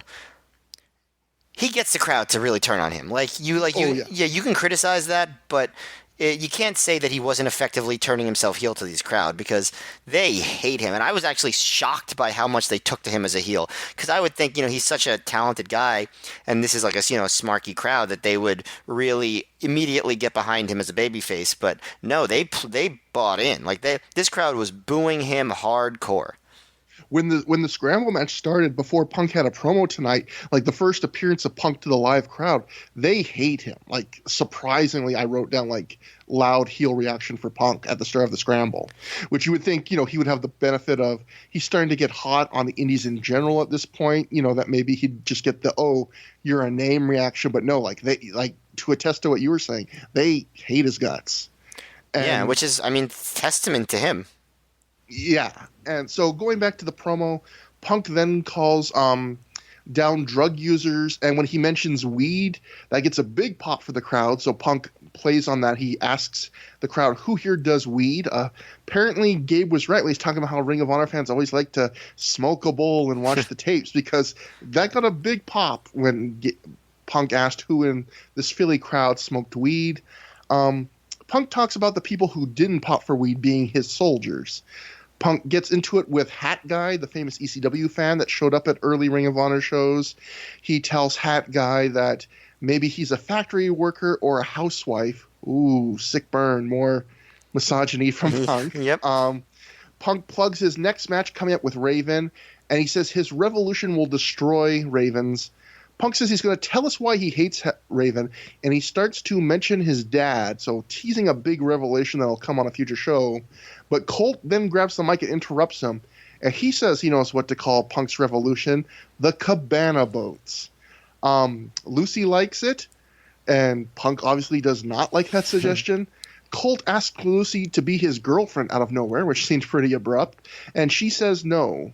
She says something I can't quite hear. Did you hear what Lucy said at that point after she tells Colt she didn't want to be his girlfriend? Oh, yes, I did. What did she say? So Colt says, why? She pauses, and then she screams, because I like to munch carpet! Oh, my God. And I think I honestly did not make that up. I was not doing that, Matt, to force you to say that. But yes, and I'm glad you have good hearing. It was, in fact, in case you didn't understand me just then, she says that she likes to munch carpet, which is, very mature and a very mature way to handle that whole situation. And I think the crowd doesn't really react to it because they probably didn't totally understand what she said either. Yeah. So it is what it is. But not the best part of that promo, but the other parts were good. Yeah, Colt gets bummed. Punk says his catchphrases, I am straight edge, blah, blah, blah. And then at the end, Colt's music starts up, and the segment basically ends with Colt. We can hear Colt off mic Punk asking Colt off mic, what is with this fucking music? So just keeping up that storyline of, Punk and Cabana are together and Punk's stable, but Colt is so goofy and Punk just can't take it. But, yeah, I mean... He also tells the crowd, the funniest thing I said to the crowd is like, one thing is Punk says that he's the voice of the voiceless. I like that because, that's one of his major catchphrases years later when he's a mega $1 million drawing star. So I just thought it was cool to hear that, all the way back in the Indies. Yeah. I thought this was a solid promo. I think I've heard better from Punk, but I think it is an interesting promo in the sense that it is like the first few Ring of Honor shows, Punk's kind of a baby face, and even Punk has said he didn't feel comfortable playing a baby face. And then he takes a super hard, abrupt turn to become a heel for the Raven feud. And this is, I think, more Punk kind of finding where he wants to be with this promo, which is, yeah, he's a heel, but he's a heel that's, he's the cool heel. He's the heel that's like, I hate most of you, but if you kind of see my worldview, you're okay with me. This is like a mission. This is a mission statement promo, like the character defining promo. So that's why I think it's a pretty major one for him. Yeah, exactly. It's that first one of like, I'm straight edge, but I'm not gonna hate all of you. I just hate everyone that isn't straight edge, basically. Right. And so yeah, that's an interesting line to draw, and this is the promo, at least in Ring of Honor, where he draws that line. Next, we're at intermission, and Capetta is backstage with BJ Whitmer. Gary says that Whitmer has had bad luck in Ring of Honor lately and goes over his recent losses to CM Punk and Dan Moff tonight. Whitmer says he'll get back in the ring with Punk and get a conclusive finish. He's complaining about the interference that he suffered tonight when Christopher Daniels walks in. Daniels tells Capetta that Moff's at the hospital from the knee from Samoa Joe and that Moff's jaw might be dislocated. BJ wants to know what's up with the interference from the prophecy, and Daniel says that he was just in the wrong place at the wrong time, and maybe one day when Whitmer's luck changes, he can join the prophecy. Then Daniels tells Capetta that he has a message for Samoa Joe and challenges Joe to a fight tonight. Not a match, but a fight in an empty arena after the show when the fans have gone home. This is going to turn out to be something that's hyped on commentary and pretty disappointing. Yeah. That's for sure. Because Gabe even will hype it later on commentary. Like, I know you all want to fast forward right to the end of the show, but don't keep watching. Trying to sell this empty arena brawl between Joe and Daniel. This is going to be a major Memphis level empty arena brawl, which it won't be. Spoiler. After that, we get a match. Andy Anderson debuting, taking on the also debuting John Walters, and Andy Anderson defeats John Walters via pinfall in 6 minutes 45 seconds when he hits a spinning crucifix powerbomb. Andy Anderson came from IWA Puerto Rico. I think he also, I forget where else he might have worked, but Dave says from the live reports that Andy Anderson of IWA Puerto Rico debuted and didn't look either good or bad. So that's a hell of a comment. Matt, do you think this match was neither good nor bad? It was closer to bad, but I wouldn't quite say it was bad, in the sense that there was just nothing to it at all. Andy Anderson, I would say, is at best, right? You might agree. At best, the second best Anderson whose name starts with an A. And John Walters, obviously, this is his debut, but long before we knew how much he hated immigrants.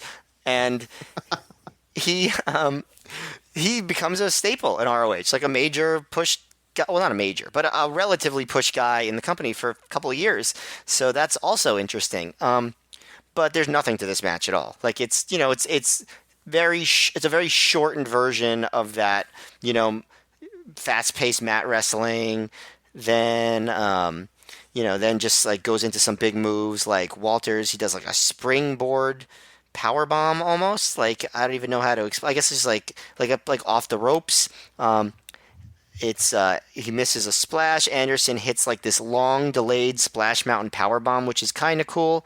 And Walters escapes the second one, hits that lung blower off the middle rope, which the crowd didn't react to, which I was surprised by, because to me that move is always like a ooh kind of looking move. But the crowd didn't react at all. Then he hits the over-the-shoulder DDT for 2. They exchange forearms, which seems to be a prerequisite in these kinds of matches, either forearms, chops, or slaps. Anderson does a spin move, aka like Oz's finisher, I guess that's like this. You said spinning power bomb, but I remember it mainly as like, does anyone do that besides Oz? Where you get on? I don't know. Yeah, like that's how I recognize that move, and that's how Anderson won the match. There was really not much to it. It was just a bunch of moves. It was very short. One highlight is that Punk popped in on commentary to brag about his win, but he says that the revolution has just begun. And Gabe announces that Whitmer and Raven are going to go against Punk and Cabana at the next show in Boston. And that's probably the most memorable thing about the match. Yeah, I actually felt a little bad because when Punk came back on commentary, because, the thing was, it was supposed to be, halfway through the match before the scramble, Punk left commentary. But then since they're talking about the last match, and Punk's obviously in the studio where they're recording post-production commentary for this, Punk comes back in for a minute or two, and I felt kind of bad, like, Walters and Anderson only have 6 minutes, and here like Punk comes in, so they're not even talking about them for like 1 or 2 of their 6 minutes. And I was like, "You poor guys!" Like Punk is Big Poochie. Does anyone get this? Does anyone get that reference? Whenever Punk's not on Do or Die, the rest of the wrestlers always have to be saying, "What's happening with CM Punk? What's CM Punk doing?" Like, that's actually part of the show did feel like this. Like, if you like CM Punk, between his 2 matches, his in-ring promo, and his commentary for half the show, like, this is Punkapalooza on this show. And spoiler alert, I do like CM Punk. Yeah, I thought this was fine. Like, this was a perfectly average. I mean, there's only so good a match that's 6 minutes. That's like basically a tryout for 2 guys can be.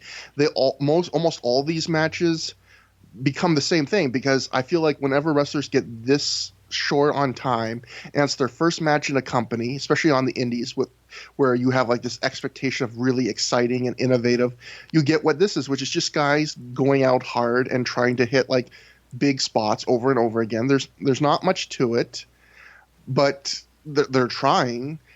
I guess one thing I noticed watching this match is I feel like this is the point where I'm starting to notice the Philly crowd's getting to be a little bit tougher, like nut to crack, in the sense of, I feel like in the first few shows, you could be almost any wrestler and they would at least give you like a chance, where on a match like this, yeah, it's 2 unknowns, but I feel like you were talking about like the back cracker, or the lung blower, didn't get a reaction. I feel like that's a difference from maybe what we would have seen in 2002. I feel like now the crowd is a bit more into stars, and maybe because they've seen so much Ring of Honor, Philly being the home base, they are a bit more fussy and a bit more like, you have to really, if we don't know you have to prove why we should give you a reaction. Yeah, I think they're a little.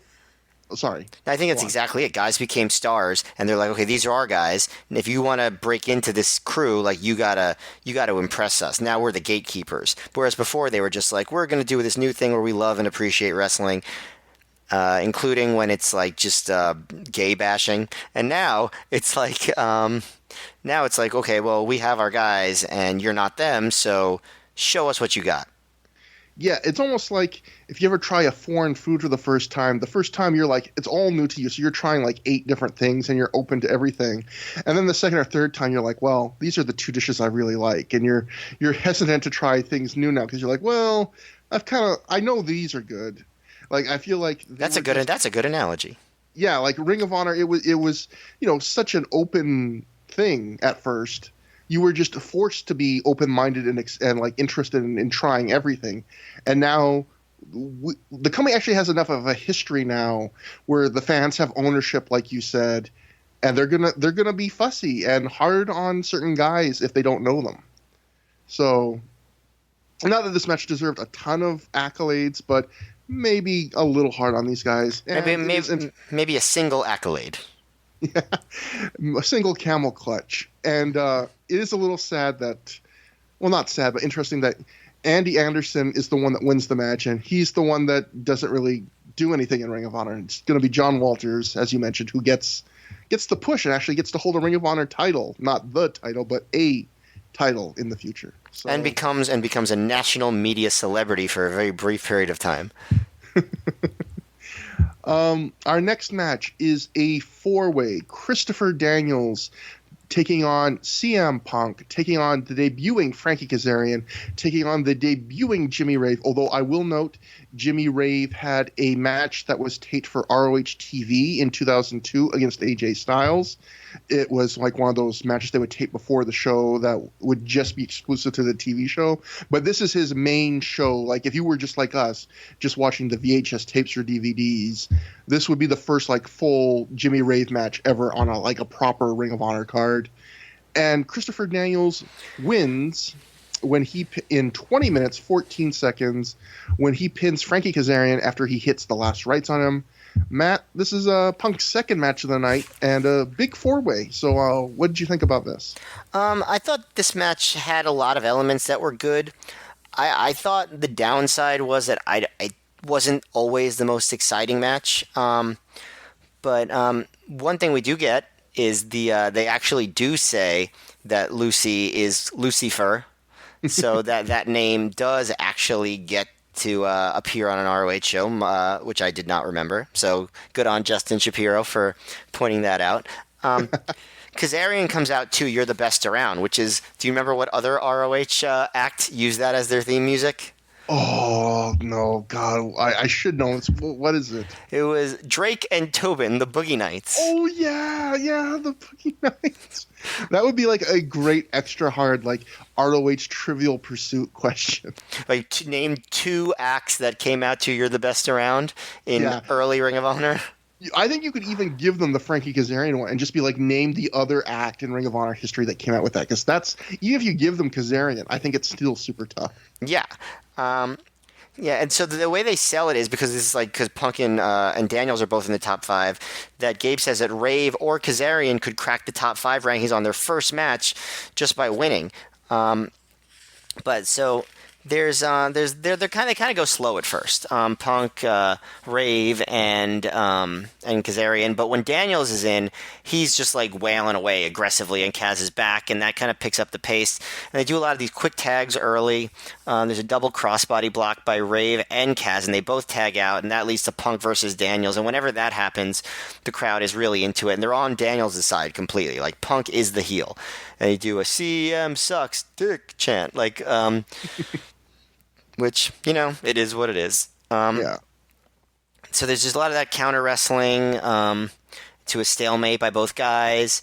Punk smacks Daniels' head while he has him in a grounded hammerlock, which I think, those are always little nice touches.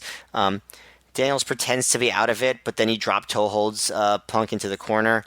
Rave then tags himself in, and knocks both guys to the floor and hits a crossbody to the floor on both. Kazarian hits a pescado too. And then Punk does a delayed brainbuster on Rave. And at this point I noticed it seems like every vertical suplex in ROH is actually just a brainbuster. Did you notice that? Like they never drop a guy on their back. They always just hit a brainbuster. It's ridiculous.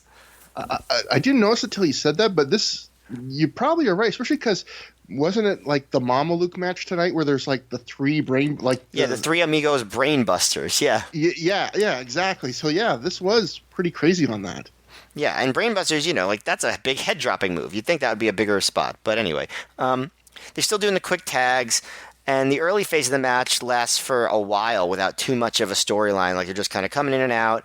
There's tension with Punk and Daniels, but Punk comes in and Rave catches him with a big running knee, which the announcers misidentify as a Shining Wizard because there's no like jump up. Like that's just Rave does that running knee, all the time, and it's the guy's just sitting on the mat. There's not kneeling. There's no like jump up to the knee. But I guess everything's a Shining Wizard in 2003. Except for the Shimmering Warlock. Rave takes down... Glimmering Warlock. Oh, I'm sorry. You're right. No, it's okay. It's understandable. That's also an indie wrestling Trivial Pursuit answer. That's right. That's true. So Rave takes down everyone with forearms, and Punk goes for like a tilt-a-whirl, but Rave turns it into a crossface, and which the crowd pops for, because little did they know that is one of Rave's signature spots as well. And then, Rave... Rave back suplexes Kaz with a bridge for 2. Daniel sets up for a superplex on Rave to the floor. But I think whenever you see that happening, that's not going to happen. But so he ends up knocking Rave off, and then Punk superplexes Daniels into the ring, and Punk hits the Welcome to Chicago backbreaker. Then Danger trips Punk, but Lucy trips Daniels, and this is where they get our big ECW tribute spot where Danger and Lucy are going at it on the mat, and the wrestlers pull them off aggressively by the hair. I don't know how much you want to count that as our... Matt, I designate you as our official "Is This Man on Woman Violence" referee. So I would say yes. They don't need to ever do anything like this where a guy is like grabbing a woman's hair and pulling her.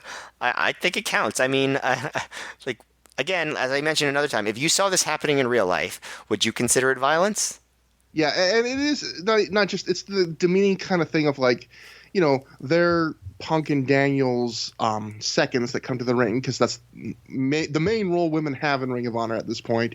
And the fact that like Punk and Daniels pull their respective women off by the hair, it's not just like in man-on-woman violence, but it's also that kind of just demeaning, like, well, we got to get our crazy women off of each other thing. Like, you would never see men do a similar spot. Like, oh, we got to pull our men off by the hair. Like, you would just let them fight.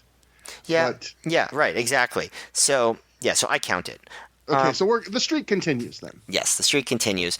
Punk backdrops out of the Angel's wings. Daniels blocks an actual Shining Wizard. Kazarian in, and he super kicks Punk for 2. There's a springboard leg drop by Kaz for 2 on Punk. Punk hits like an arm hook, like behind the back DDT on Kaz for 2. Rave Big breaks up a Pepsi plunge on Kazarian. Kazarian, I've been calling him Kaz because I wrote that for short, because he does go by Kaz at one point later in his career. But Kazarian hits the Novocaine, which is the Sister Abigail, on Rave, but Daniels breaks it up. Kazarian then hits an Ocean Cyclone suplex for 2, which still looks really cool. Not a move you see very often. Daniels hits the STO, and the crowd is still rooting for him.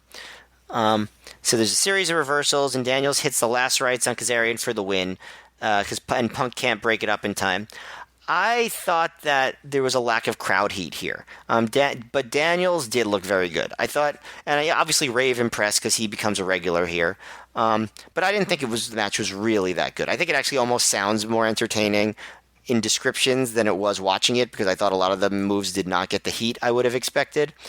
And, I never need that whole, like, cat fight, let's pull them off by their hair stuff. But, it was fine. It was pretty good. But I don't think it stood out as one of these kinds of, like, four-way survival matches that ROH does.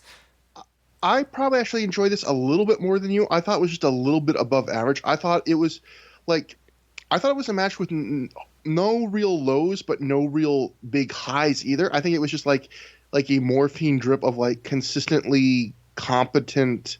I almost probably felt like about this entire match the way you felt about the first half of Tom Carter versus Matt Striker, where it's like it wasn't super exciting or engaging. It didn't really go anywhere special, but it was just like competently done, and I enjoyed it for that, but like never loved it. I agree with that. The thing that bugged me about this match, I would say, is the end, where the last 3 minutes of this match, Daniels and Kazarian basically have a mini match against each other. It was the last 2 or 3 minutes. It's just them on their own. And when Daniels picks up the win, like Punk finally gets back in the ring, but he's just like a second too late to break it up. The thing I thought was a little weird about that is this was a 4-way where everyone was coming out very quickly, like new guys in the ring every few moments. It was at least once it got to a certain point. And you're going to have the 2 guys in the ring for like 2 or 3 minutes at the end and no one coming in. Like, you should make sure those other 2 guys were taken out with big moves, and they really weren't. Like, I went back. I don't think either guy was taken out with anything like Punk or Rave was taken out with anything that would really justify why all of a sudden, instead of like going in the ring every 20 seconds, they like take a powder for the entire last 2 or 3 minutes. It was just one of those things where it was like, well, either they're taken out by big moves or they're distracted by how much they're fighting with each other, and neither of those things happened. Yeah, it just was, it's one of those things that makes you break your suspension of disbelief, where it's like they're just waiting on the outside because obviously they want to end the match with like a couple minutes of Daniels and Kazarian like wrestling. And it was kind of neat to see when you realize, oh, like these 2 are becoming a tag team in Ring of Honor like years and years and years later, and TNA. So that it was kind of interesting to see them duke it out even now. I thought everyone looked fine. I thought Jimmy Rave was trying real hard. One thing that I do think is good about these matches, even though I've been on the record before about not being a huge fan of these random 4-ways, I do think one thing that's good about them is that when you structure them like this, it does give you the chance to throw in a couple new guys with a couple bigger names. So instead of having to have an Andy Anderson, John Walters match, like Jimmy Rave gets to have exchanges with a CM Punk and a Christopher Daniels, which maybe will help him. Like, I don't know if that will make a noticeable difference, but like, it's an interesting way of thinking about, like, do you debut a guy against another unknown and let them go at it?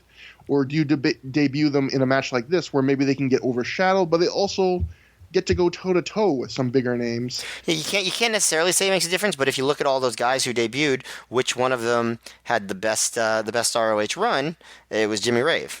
And even if you go to the second step, which is Frankie Kazarian did not have, until recent years, like a Ring of Honor run at all, but he certainly had one of the best probably careers of all the guys that were getting kind of tryout matches. I mean, more of a career than John Walters or Anderson or Cross or anyone like that. So for sure.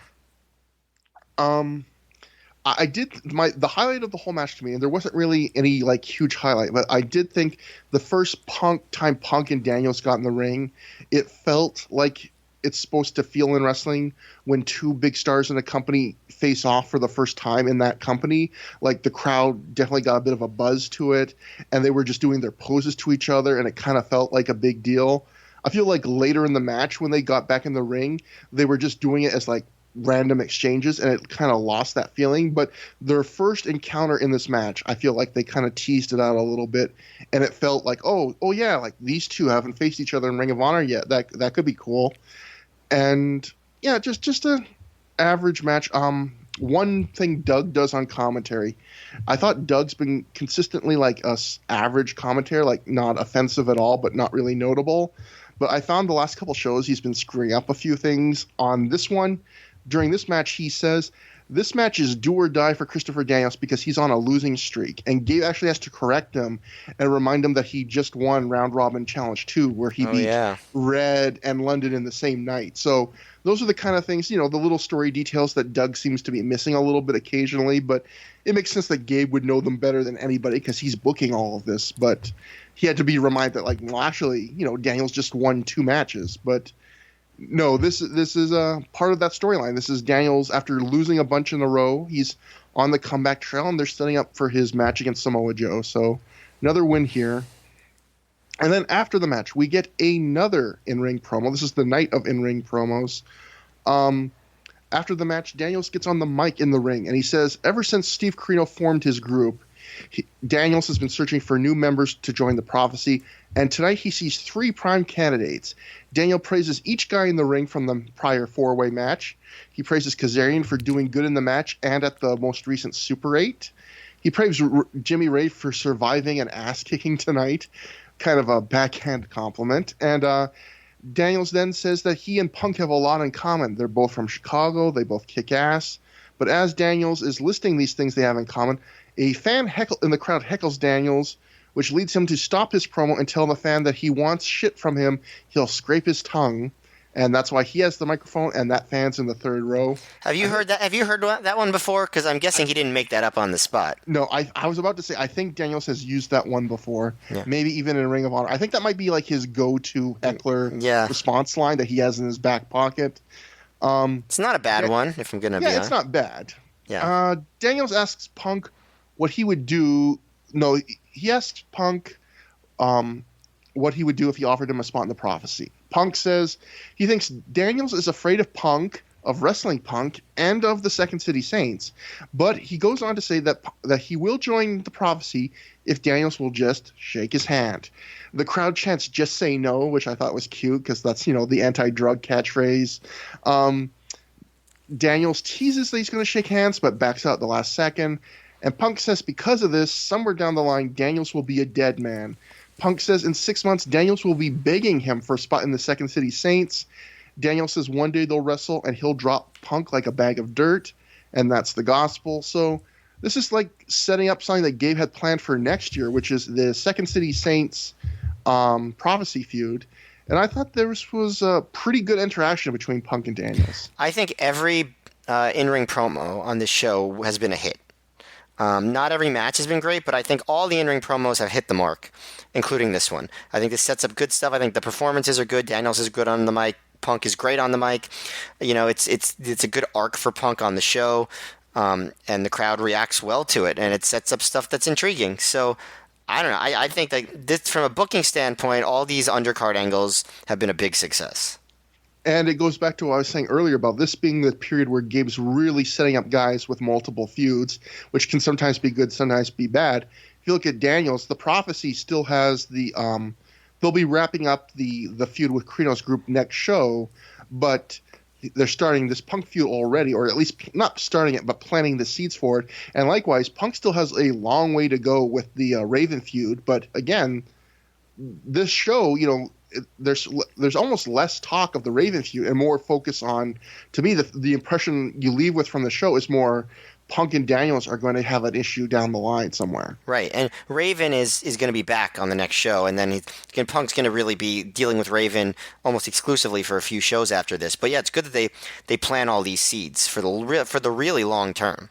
And it's also good because one of the matches will be Raven and Daniels versus Punk and I think Cabana. So it's, and the same with BJ being Raven's partner in the match they're going to have on the next show.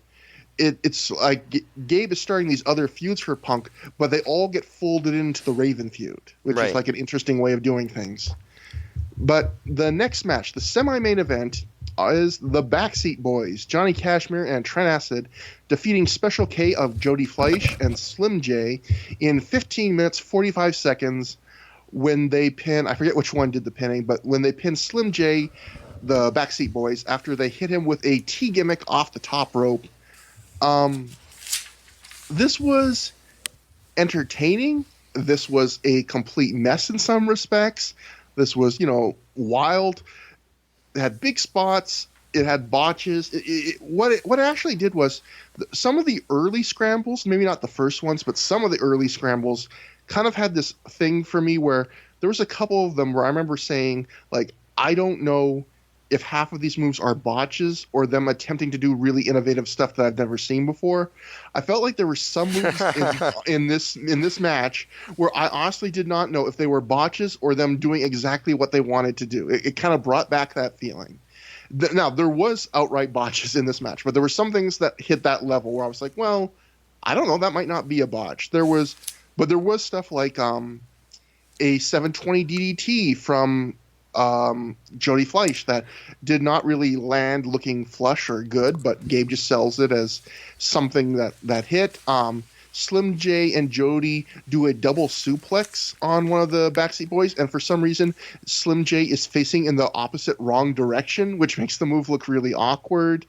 There's a weird flipping pile driver style move off the ropes, and again, I don't know if it was supposed to hit the way it did or not. It didn't really look impactful. Oh, sorry, go on. No, I wasn't. I think I just gasped. Okay. Okay. There was a weird segment where early on where Jay and Fleisch isolated one of the Backstreet Boys in the corner and kept putting him in arm ringers and then taking out, and the other guy put him in an arm ringer, and they would do that over and over again. And then the other Backstreet Boy just broke it up, and it quickly ended with like no payoff or anything. Like you didn't know why they were doing that. Later on, there was a weird moment where Slim J breaks up a hot tag by knocking Kashmir off the apron. So you think, oh, this is going to be one of those classic tag team wrestling things where they really build to the hot tag. And instead, seconds later, Trent Acid avoids a double team move, rolls to his corner to make the hot tag, and Gabe calls it a hot tag, except Johnny Kashmir is already running into the ring before Acid can even make the tag. Like, it's a hot tag spot where there's no hot tag. Like, it felt like a miscommunication. But all this, for all the spotches, not the spotches, that's a botch of the word botch. For all the weird moments, the botches, the moves, I don't know if there are botches, the exciting parts that you would expect a match like this to have. The thing that everyone would talk about is near the end, where the match just abruptly goes to the outside. Slim J and Fleisch climb to the top of the scaffold that apparently is there to help set up the new Ring of Honor lighting rigs. And the scaffold starts shaking a little bit, which looks scary, and they do a double moonsault off the scaffold onto the Backstreet Boys. And that is the big spot everyone is talking about. It leads to a weird ending, though, because immediately after they hit that giant double moonsault, Fleisch is selling like his knee is out, like he's completely wrecked his knee. Eventually, Slim J drags Trent into the ring. The ref is slow in covering, so Slim J in coming back in the ring. So Slim J gets this visual pinball not pinball, visual pin. I'm losing it tonight. The match was so sloppy that it's gotten visual pinballs all over your eyes. We're gonna have to edit that. No, we're not gonna edit that out, but. Visual pinballs. I'm sorry. I mean, if you want me to edit out all these spotches. Stop. We're gonna redo this whole review again. No. So anyway, the end of the match. Slim J covers Trent. He finally drags him back into the ring after the double moonsault. The ref is slow getting back in, so Jay gets a visual pinfall on Acid. And then once the ref gets in, they make the 2 count. Trent kicks out. Acid and Kashmir get back in, and Slim J wants Fleisch to hit a big top rope move to end the match. Fleisch tries to go to the top, but he says his knee hurts too much and tells Jay to do it. And then immediately, Kashmir and Trent Acid pop up off the mat, acting like they were playing possum, and then they hit the T gimmick off the top and end the match, which was kind of a weird ending for all of that. So was Fleisch actually hurt? I couldn't tell. I'm not sure. I have to think it was a gimmick. I'm not sure, but Matt, this was just. It wasn't a T gimmick. It was a knee gimmick. It was a knee gimmick that led to the T gimmick. Mm-hmm. And if there was a small little person involved, it would lead to the Wii gimmick, the WLC. But Matt, this whole match is so weird. It was infecting my vocal patterns. Like, I don't even know if to say this was good or bad or like what did you think about this? This was just a weird match to me. Yeah, well, if this was good, then I have to reevaluate my entire system of evaluating what's good in wrestling. But I agree with you that it also wasn't bad per se, in that it was really bad, but it was also kind of fun. I wrote that it was a super sloppy mess of a match, but definitely memorable. Like, people who went to the show remember this match. It was just chaotic. It was crazy. The first time, like, they showed the double moonsault off the scaffolding, the camera shot they used only showed one of the moonsaults. Which Yeah, and they don't completely misses Slim J. Yeah, they don't usually do the in-match replays, so I didn't know if that was just going to stand, but then they showed a replay from a different angle where you saw both. It was weird they didn't use that in the first place, but hey, what can you do? Slim J apparently just turned 18 because this is the first time he gets to wrestle in Pennsylvania. So weird to think that like the other times we saw him, he was 17 years old. This is too young to be doing these jobs. Some of the like funnier stuff on commentary that I can add. Doug talking about spotches. Doug goes, these two like he's talking about like how it's you usually see these teams in a scramble. He's like Doug goes, these two teams are indicative to scramble matches, and I was thinking he probably meant like indigenous maybe. I don't know what he meant, but. Then Gabe is talking about one of the Special K girls, or I guess there's only one at this point. He's like, that girl at ringside is kind of cute. And then he pauses. Then he says, wait, what am I talking about? She's a little too young for me. So if you want to just make his commentary even grosser than it was last time, now you can. But otherwise, you really covered it. Like it was just a lot of crazy sloppiness. All the moves that I would have mentioned are ones that you would mention. I thought probably of all the guys in the match, maybe Fleisch looked the best until he hurt himself later on.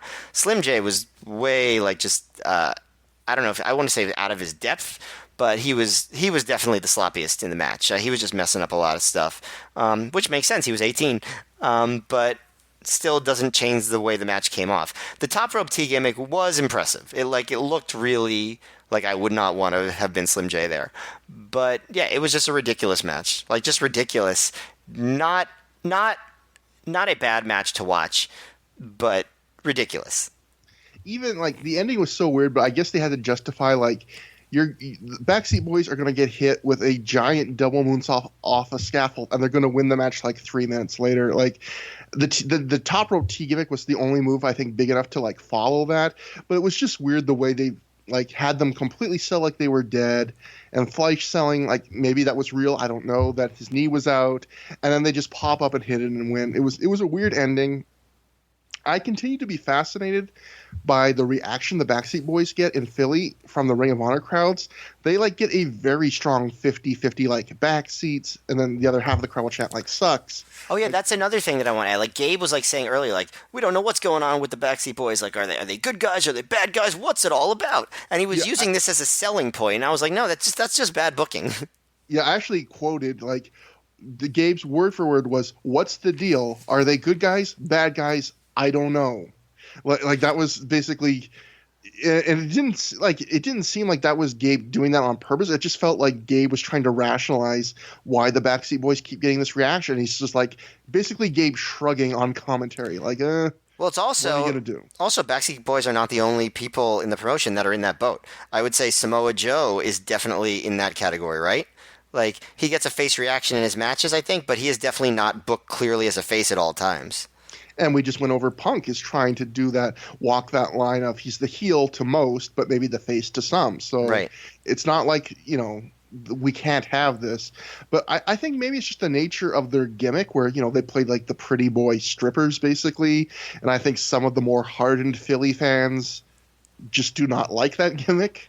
But then some people like the Backseat Boys for their exciting kind of spot-filled matches. But it is interesting. They get a very – I know in the past I've compared them almost to like the way the Young Bucks get a reaction online. And I still get that vibe where the crowd is like – it's not a fake dual chant. It's a real dual chant where half the crowd likes these guys, half the crowd doesn't. So, yeah, to sum up this match, I don't think it – like you were saying, I don't think it was good. It might have been bad, but I think it was a spectacle. I couldn't take my eyes off of it. Yeah, so, for sure. A match like worth watching, if only as a car wreck. And finally, we go to the main event, the very first Ring of Honor World Title match, unless you count the UK match as it becoming the World Title. Samoa Joe successfully defends against Homicide. He beats him via pinfall in 17 minutes, 14 seconds when he hits his first ever muscle buster, but not just a muscle buster off the second rope. Matt, before I throw it to you, I think I don't know where I'm going to put this, but I guess I'm going to put it right here. I wanted to point out, I went and found an old Samoa Joe shoot interview, and Joe had some thoughts about the match. So I thought before we give our thoughts, I'd give his. I just kind of recap them here briefly. So this is not word for word what Joe said. But Joe said Homicide is the kind of guy who wants to leave something special in every match. And so before this match, he was telling Joe that they needed to do something crazy. I guess Joe was basically saying that was one of the reasons he broke out the Muscle Buster for this match. Joe thinks Homicide had heard about the planned double moonsault spot in the previous match. Joe had not heard of it and got a little pissed off at the booking when he found out that there was going to be a double moonsault in the semi-main event. Joe says his exact words, he stressed, like, this is my exact words to Gabe were after I saw the double moonsault was, "Oh, great. I'll go out and shoot Homicide. I'll shoot him now," like him being Homicide. So Joe was apparently not like happy that he had to follow a double moonsault off a scaffold. Joe said the Muscle Buster came from that urge to give the crowd something new, a move they'd heard of in theory but never seen in practice, which I thought that was interesting the way Joe put that, given that we've seen other Ring of Honor wrestlers hit the Muscle Buster. We had someone write into us and let us know that other wrestlers throughout the years have used the Muscle Buster, but Joe just felt like this was something he saw from that Japanese cartoon and picked up himself. Joe has an interesting thought about this match. Joe says he thinks this match was the first time Ring of Honor had a main event that wasn't just pure wrestling and a spectacle and athleticism, but he thinks this is the first time Ring of Honor had a world title match that had drama around it that was more than just the moves. And Matt, would you agree with that? And what do you think about the match as a whole? Well, the answer, I don't agree with it because obviously we have the Paul London Xavier matches, right? Yeah. But I don't know what you thought, but I really liked this match a lot. I thought this was great. Yeah, I love this match. Yeah, it was just so much fun. It was different. It had an intensity. I don't think Joe had to worry about following that double moonsault because Joe and Homicide by this point already had like star auras to these crowds. And this is kind of like, I don't know if you would agree, this was the first real ROH Samoa Joe big match. You know what I mean? Like, I wrote that, yeah. Yeah, it felt like other matches Joe had later. Maybe a more like rough around the edges version of it, but this was a Joe match. Like, Joe was making his mark on what his main events would look like, and this match invented that. The crowd is on fire for it, and they just throw bombs at each other, and they're just like Joe rips Homicide's bandana off, kicks him, chops him, and then Homicide hits this crazy high angle exploder suplex, drops Joe basically on like the top of his head, and Joe rolls to the outside. And when Homicide goes for a baseball slide, Joe immediately moves, grabs him, slams him into the guardrails, and then Joe goes for the ole ole kick. And by this point, he's actually getting the crowd to chant ole ole. So I guess that's another thing that maybe we missed by not watching Frontiers of Honor. Yeah, Gabe references that this was something that was picked up on that show. So I assume against the Zebra Kid, that's the first appearance of that. Maybe he had been doing the kick before Ring of Honor, but I don't think he was getting the ole chance. Yeah, until then. Exactly. So Homicide catches Joe's leg and then runs at him, and Joe catches him and hits a release belly to belly on the floor of the rec center. Just awesome. It's just like they're going a mile a minute. It's like everything has meaning though.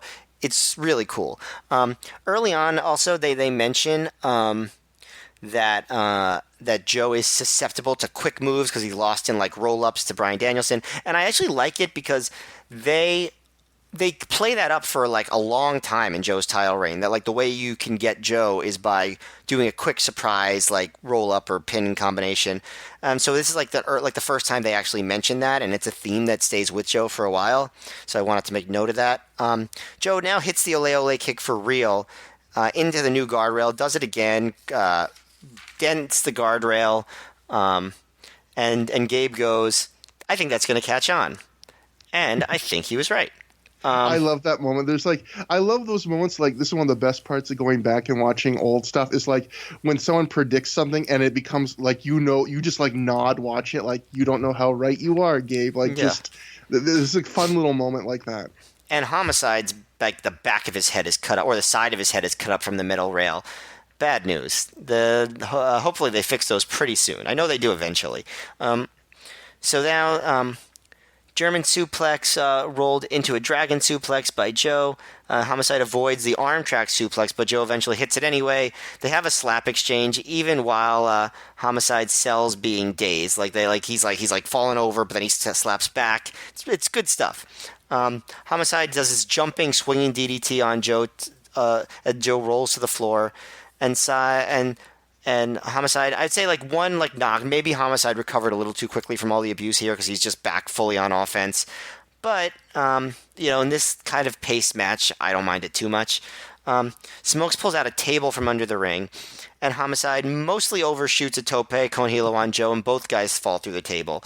There really wasn't too much of a reason for Joe to fall back, other than, you could argue, maybe if this was real, that he flips, he gets, so nervous that he trips back with Homicide, because Homicide definitely doesn't knock him over. But they both fall through the table. And the announcers are really putting over the match and the atmosphere, and they are right to do so. It's just nonstop action. Joe kicks out of a powerbomb pin, but Homicide kicks out of a powerbomb pin, and Joe grabs the STF as is one of Joe's signature spots. That gets a huge pop. Joe gets the choke on, and low-key comes out to ringside and yells for Homicide to start fighting. And Homicide gets out and grabs the STF as Key eggs him on. He's just yeah, come on, man. It's just a really nice touch. Joe takes down Homicide with a big knee to the gut, and Joe says, "Fuck you" to Low-Key. You didn't beat me for that belt, is what Low-Key says back. Joe hits a knockout knee, kind of, as the ref counts to 9, and Key tells Homicide to get up. Another slap by Joe knocks Homicide into the ropes in front of Low-Key, and this is the big moment where Homicide's in the ropes, laying in the rope, face to face with Low-Key, and Low-Key's standing on the outside, and Low-Key just smacks him in the face and says, "Get the fuck up." And of course the crowd goes nuts. Homicide gets this devilish smirk, and he smiles, and he gets to his feet, and Joe immediately grabs him, goes for the island driver, but Homicide escapes and hits a huge backdrap driver on Joe, and the crowd's going nuts. Homicide hits an ace crusher, snapmares Joe and kicks him in the back. The crowd's loving this. Obviously, I'm loving this. And Homicide hits a double stomp off the top. Joe kicks out. Homicide boots Joe in the face. Joe's kneeling on the mat. Joe blocks a brain buster, but Homicide eventually gets it. Gabe goes dangerous when he hits it. Joe's out on the floor, and other refs come and check on him as the crowd kind of goes quiet, almost like Gabe does a concerned voice.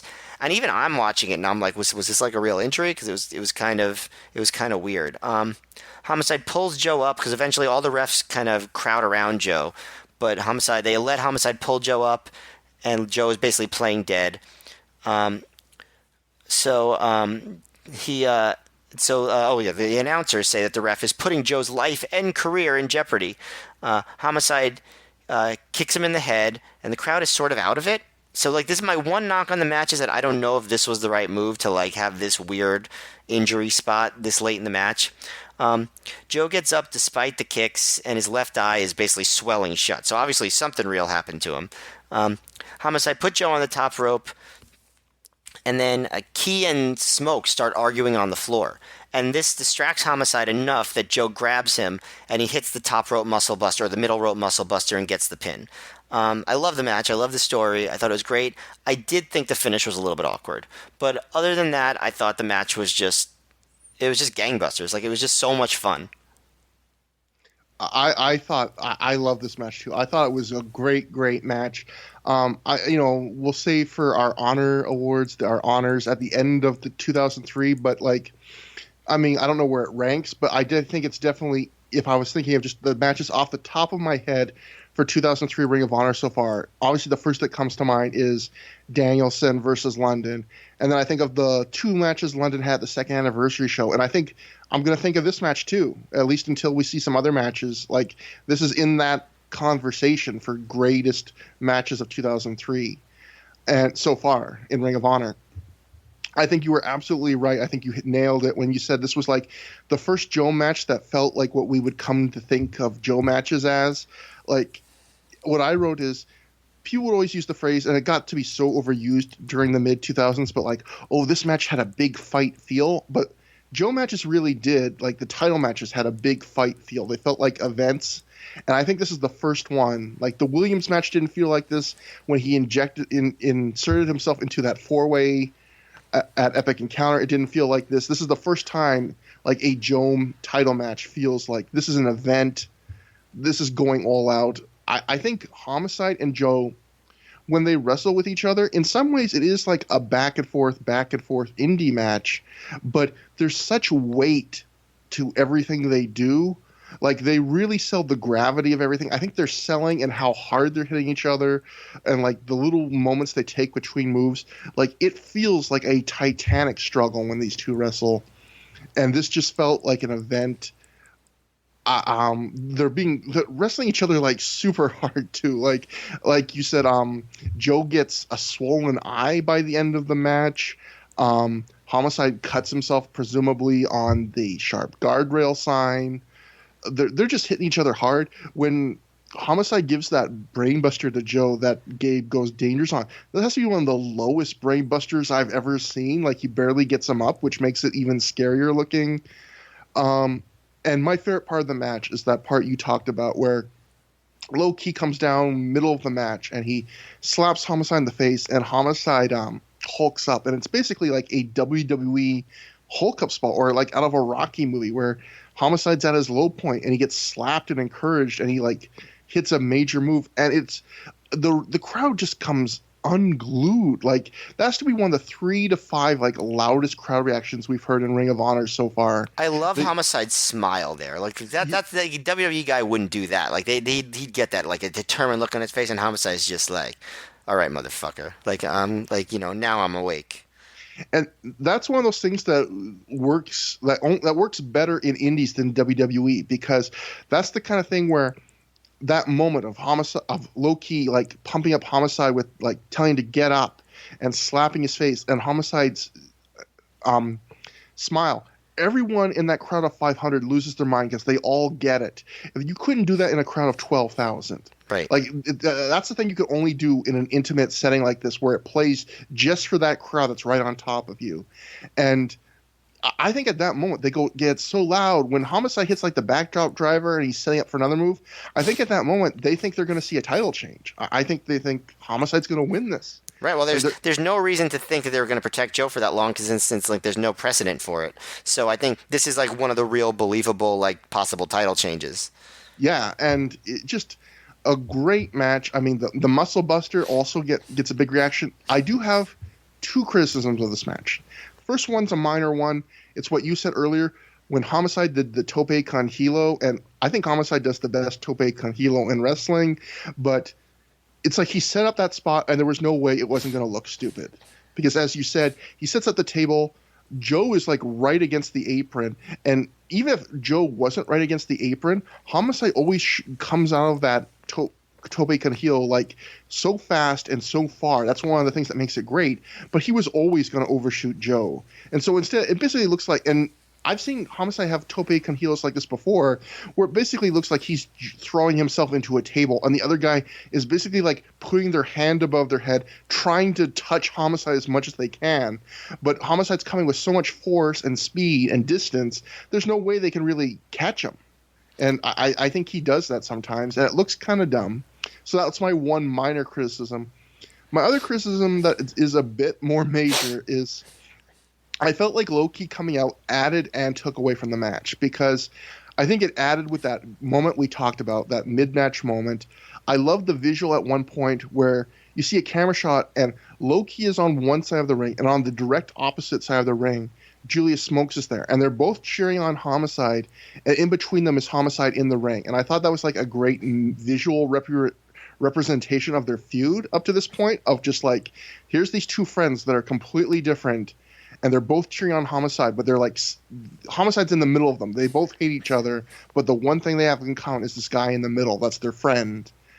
But the thing I didn't like about Low Ki being there was the camera work. At some point, the editing of this, they got completely distracted by Low Ki being at ringside. And at some points, they focused on him when major things were happening. Like, Joe gets Homicide in the choke, and they had been building up the choke really hard to the point where in that epic encounter multi-man match, they built up the idea that someone did a frog splash to Joe and it didn't get Joe to take off the choke. Like, what can break the choke? Well, in this match, Homicide breaks the choke, and we never see it because the camera's on low key just yelling, "Come on, Homicide." So I thought that was like, I'm sure they had more than one camera angle on that, and yet they never make a big deal of Homicide breaking the choke. They never show us how. When the last few shows, the big thing was Samoa Joe's choke is going to be so hard to break. Who could possibly break out of it? It just happens here. So that was a little bit weird. And then the end, I think we missed some of Homicide and Joe are fighting on the top or second rope. And the whole point of the end of the match is supposed to be Homicide has Joe beaten. And he gets distracted by Smokes and Low Key arguing at ringside. And then Joe hits the Muscle Buster, wins the match. And we do catch the Muscle Buster, but again, I felt like the camera got kind of distracted, so it maybe didn't get across quite the point that Homicide was about to win this match. It doesn't quite feel like that because of the way the camera kept shifting.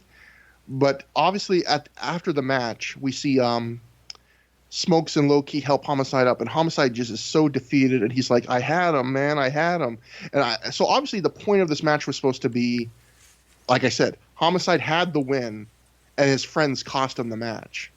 But I feel like maybe that point in the match didn't get off quite as much as it should. Yeah, and I really want to reiterate, I did not like the fact that they had the Joe injury thing so close to the end, because that match was on fire after that low-key slap moment. The crowd was nuts, and then they just go quiet. And they never get them all the way back in time for the finish, because they don't do enough, all the big spots were before that.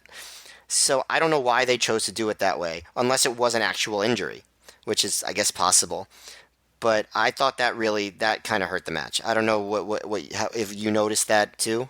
I did. I'm wondering, like you, how much of that was real. It felt like a planned spot because even though Joe did get his eye was starting to swell up bad, it wasn't like a serious injury. It looked like at that point, and he wasn't really favoring it. I don't know if that was just to protect Homicide. To give him this out, because I felt like it almost made Joe look a little bit bad, because it was like at one point Homicide wants to go keep being on Joe and try and get the win, and the refs are just stand back for a minute and checking on him, and I felt like that was almost makes it look like, well, maybe Homicide could have beat him right there if it wasn't for these refs making this decision to check on him. So I don't know if that was a weird way to protect Homicide or to try and add extra drama. Again, maybe Joe says Homicide was looking for extra things they could do and trying to top what was the match that was going to come right before them. Maybe they felt like they needed that to add extra drama. I agree with you. It was not needed at all. And if anything, like you said, took away maybe a bit of the heat that they had built. But overall, this was one of the best matches we've seen in 2003 so far. Maybe not on the level of Danielson London, but a great match. Certainly the best ROH title match so far. Yeah, and a different feeling match than a lot of them. I was gonna say maybe the crowning a champion match was on par, but it's close. This match was different, like you said. Great atmosphere. The atmosphere was really one of the things that really made it too. And great drama, and the story, when it wasn't distracting with the camera angles, was a good story. I mean, I think Low Key did add to it. Man, now I want to go watch it again. Yeah, this for people that haven't seen this is one of those matches that's this is one of the ones you should go out of your way to see this match. This is a great match. I think we appreciate even more when you watch every show and you realize that matches like this don't come along every show. But great match. I just love this is a match that when you watch these two, it feels like they would wrestle the same match if they were main eventing WrestleMania. They're holding nothing back. They're just giving so much and trying so hard. It doesn't feel like they're leaving anything on the table. But, Matt, we forgot the best moment, which I put on my Twitter, which is at one point Joe gets Homicide in the STF. He starts talking shit, screaming shit to Homicide, and his gum falls out of his mouth. He puts the gum back in his mouth. Oh, yeah. And Gabe calls it during commentary. Gabe goes, and I quote, "Will Homicide give? Joe saves his gum." He's calling the wrestling, and then just without a beat, he just also has to tell us, yes, Joe saved his gum. So I thought that was pretty hilarious too. The most intense match I've ever seen that also had a guy like, "Ooh, I lost my gum. Like, I better put my gum back in my And an mouth." announcer yelling, "He saves his gum," matter of Joe factly. saves his gum. Pointy stick. Another great. I'm gonna miss Gabe when he stops having fun commentary moments like this. He needs to commentate Evolve. Now that would be something. I love Lenny Leonard, but yeah, maybe for like they should have done that for 100. Had Evolve 100 have Gabe return. Have Chris Lovey commentate that show. So yeah, after the match we get Joe. He shakes a prone Homicide's hand while he's lying on the canvas. And there's this moment where it looks like they're building to a low-key match at this point because he's staring low-key right in the eye, very intense as he shakes Homicide's hand. Like, look what I did to your friend. Homicide eventually comes to, and like I said, he's near in tears. Really good acting here, basically going like, I had him, like a vulnerable Homicide moment that you don't see much. Like, over and over again, he's just can't believe he could have had him, and he let up his guard for 1 second and lost. We immediately cut backstage to a Joe promo where he's sitting down with a title belt. We can see that he's getting a black eye from the match. He says the Ring of Honor title is the only title that matters anymore, and he puts it over big. He tells Christopher Daniels he's going to finish things between them, and he ends with I think this might have been his first in Ring of Honor, "I am Samoa Joe, I am professional wrestling," which would become kind of one of his catchphrases. Yeah, his catchphrase. And he kisses the Ring of Honor title belt. Again, this is one of the first times where it just plays off the match. I was getting those like, this feels like the Samoa Joe title ring now. Like, yeah, exactly. Putting over the belt so huge, that kind of authority he has, it felt like it here. And then we get a Christopher Daniels in an empty ring with Allison Danger. This is the big empty arena thing they've been teasing. And he's waiting for Joe, who soon comes out. Joe runs to the ring. They roll around for a couple seconds, and it's quickly broken up by a bunch of officials and wrestlers. Joe's dragged to the back. Daniels is dragged to the back, while Joe says the fun's just beginning. I wonder if there was supposed to be more to it, but then maybe Joe's eye made it not happen. Like, because I mean, it's weird, right? That they built. Yeah, I don't know. Because they have this official challenge, and Gabe's telling us not to fast forward to the end, and they're acting like it's going to be like an empty arena match almost, like we're going to get a bonus match. And instead, it's literally like a 5 or 10 seconds of rolling around on the mat. Yeah, like nothing out of the ordinary at all. Yeah, so it's one of the. I think this is one of the shows that's, of all the shows we've seen so far, it's like a high point of Gabe's booking, where he's getting really good with the angles and the feuds and the promos and how segments flow. I think on this show, this is like the one big misstep he made. Like, yeah, agreed. It's not that it kills the show, but it's just he put too much emphasis on a nothing segment. Agreed. And at that point, we end with one more little segment. We go backstage to a screaming Christopher Daniels who's being held back by officials. He closes the door, so it's just him and Danger in a room with the cameraman. He cuts probably the most intense Christopher Daniels promo we've seen in Ring of Honor so far, saying that the next show, the Prophecy will face the group, Steve Corino's group, in a 6-man tag. Lots of swearing that you don't usually hear from Christopher Daniels. And he eventually tears off his shirt in anger and tells the camera guy to get the fuck out of there. So again, Daniels usually not a potty mouth, very angry, very intense on this promo, basically just mad about everything that's happening lately to the Prophecy. Which is good, because that's different than the way Daniels usually is. Yeah, it was a definite change. So that ends Do or Die. Before I go to our thoughts, I thought I would bring up this little comment I saved from Dave's live reports of the show. Dave writes about Do or Die. It was said to be the best overall show, but not the best collection of wrestling matches the group had done. CM Punk, Samoa Joe, Homicide, Matt Striker, and Tom Carter all came off like superstars, while Jimmy Ray, Frankie Kazarian, J-Train, Dixie, and Izzy showed a lot of potential to be players. So he might have been too many names there in the recommendations, but like in a weird way, at first when I read this, when I was doing research, I thought that's going to be too much like praise. But in a weird way, I get what they're saying. Like I get this was not the best show in terms of a collection of wrestling matches, although it did have one great match. But I do think it was like in some ways, it felt different than their other shows, and I felt in terms of like giving you those angles. In some ways, this did set a new high. Yeah, this was a must-see show if you like early ROH. It's like a really defining show as far as tone, as far as characters. It does have the one really great match, then a lot of matches of varying degrees of quality. But yeah, I could definitely see that this was the best ROH show overall as far as pacing and flow and all of that stuff. When I was talking to you earlier, I compared it to like a particularly good episode of Monday Night Raw, where it's very angle heavy. It was very reliant on atmosphere and just like fast paced things happening, plus a great main event. And that's how I would describe it. Like a really great episode of Raw as opposed to, let's say, like a really great pay-per-view event, if that makes sense. Or almost like an ECW arena show. Like major things happened. They came off well. It was super exciting. And you had the one great match to really hammer it home. If it didn't have that great main event, I don't know how I'd say about it overall, but I do know that even before I got to it, I watched this show very quickly because it was incredibly entertaining. It just moved. And ROH, that's definitely not something that you could say about a lot of ROH shows up to this point. The pacing was good, the booking was good, the crowd heat was good. It was a really good presentation. And I think that, I'd say it's in the short list of best ROH shows so far overall.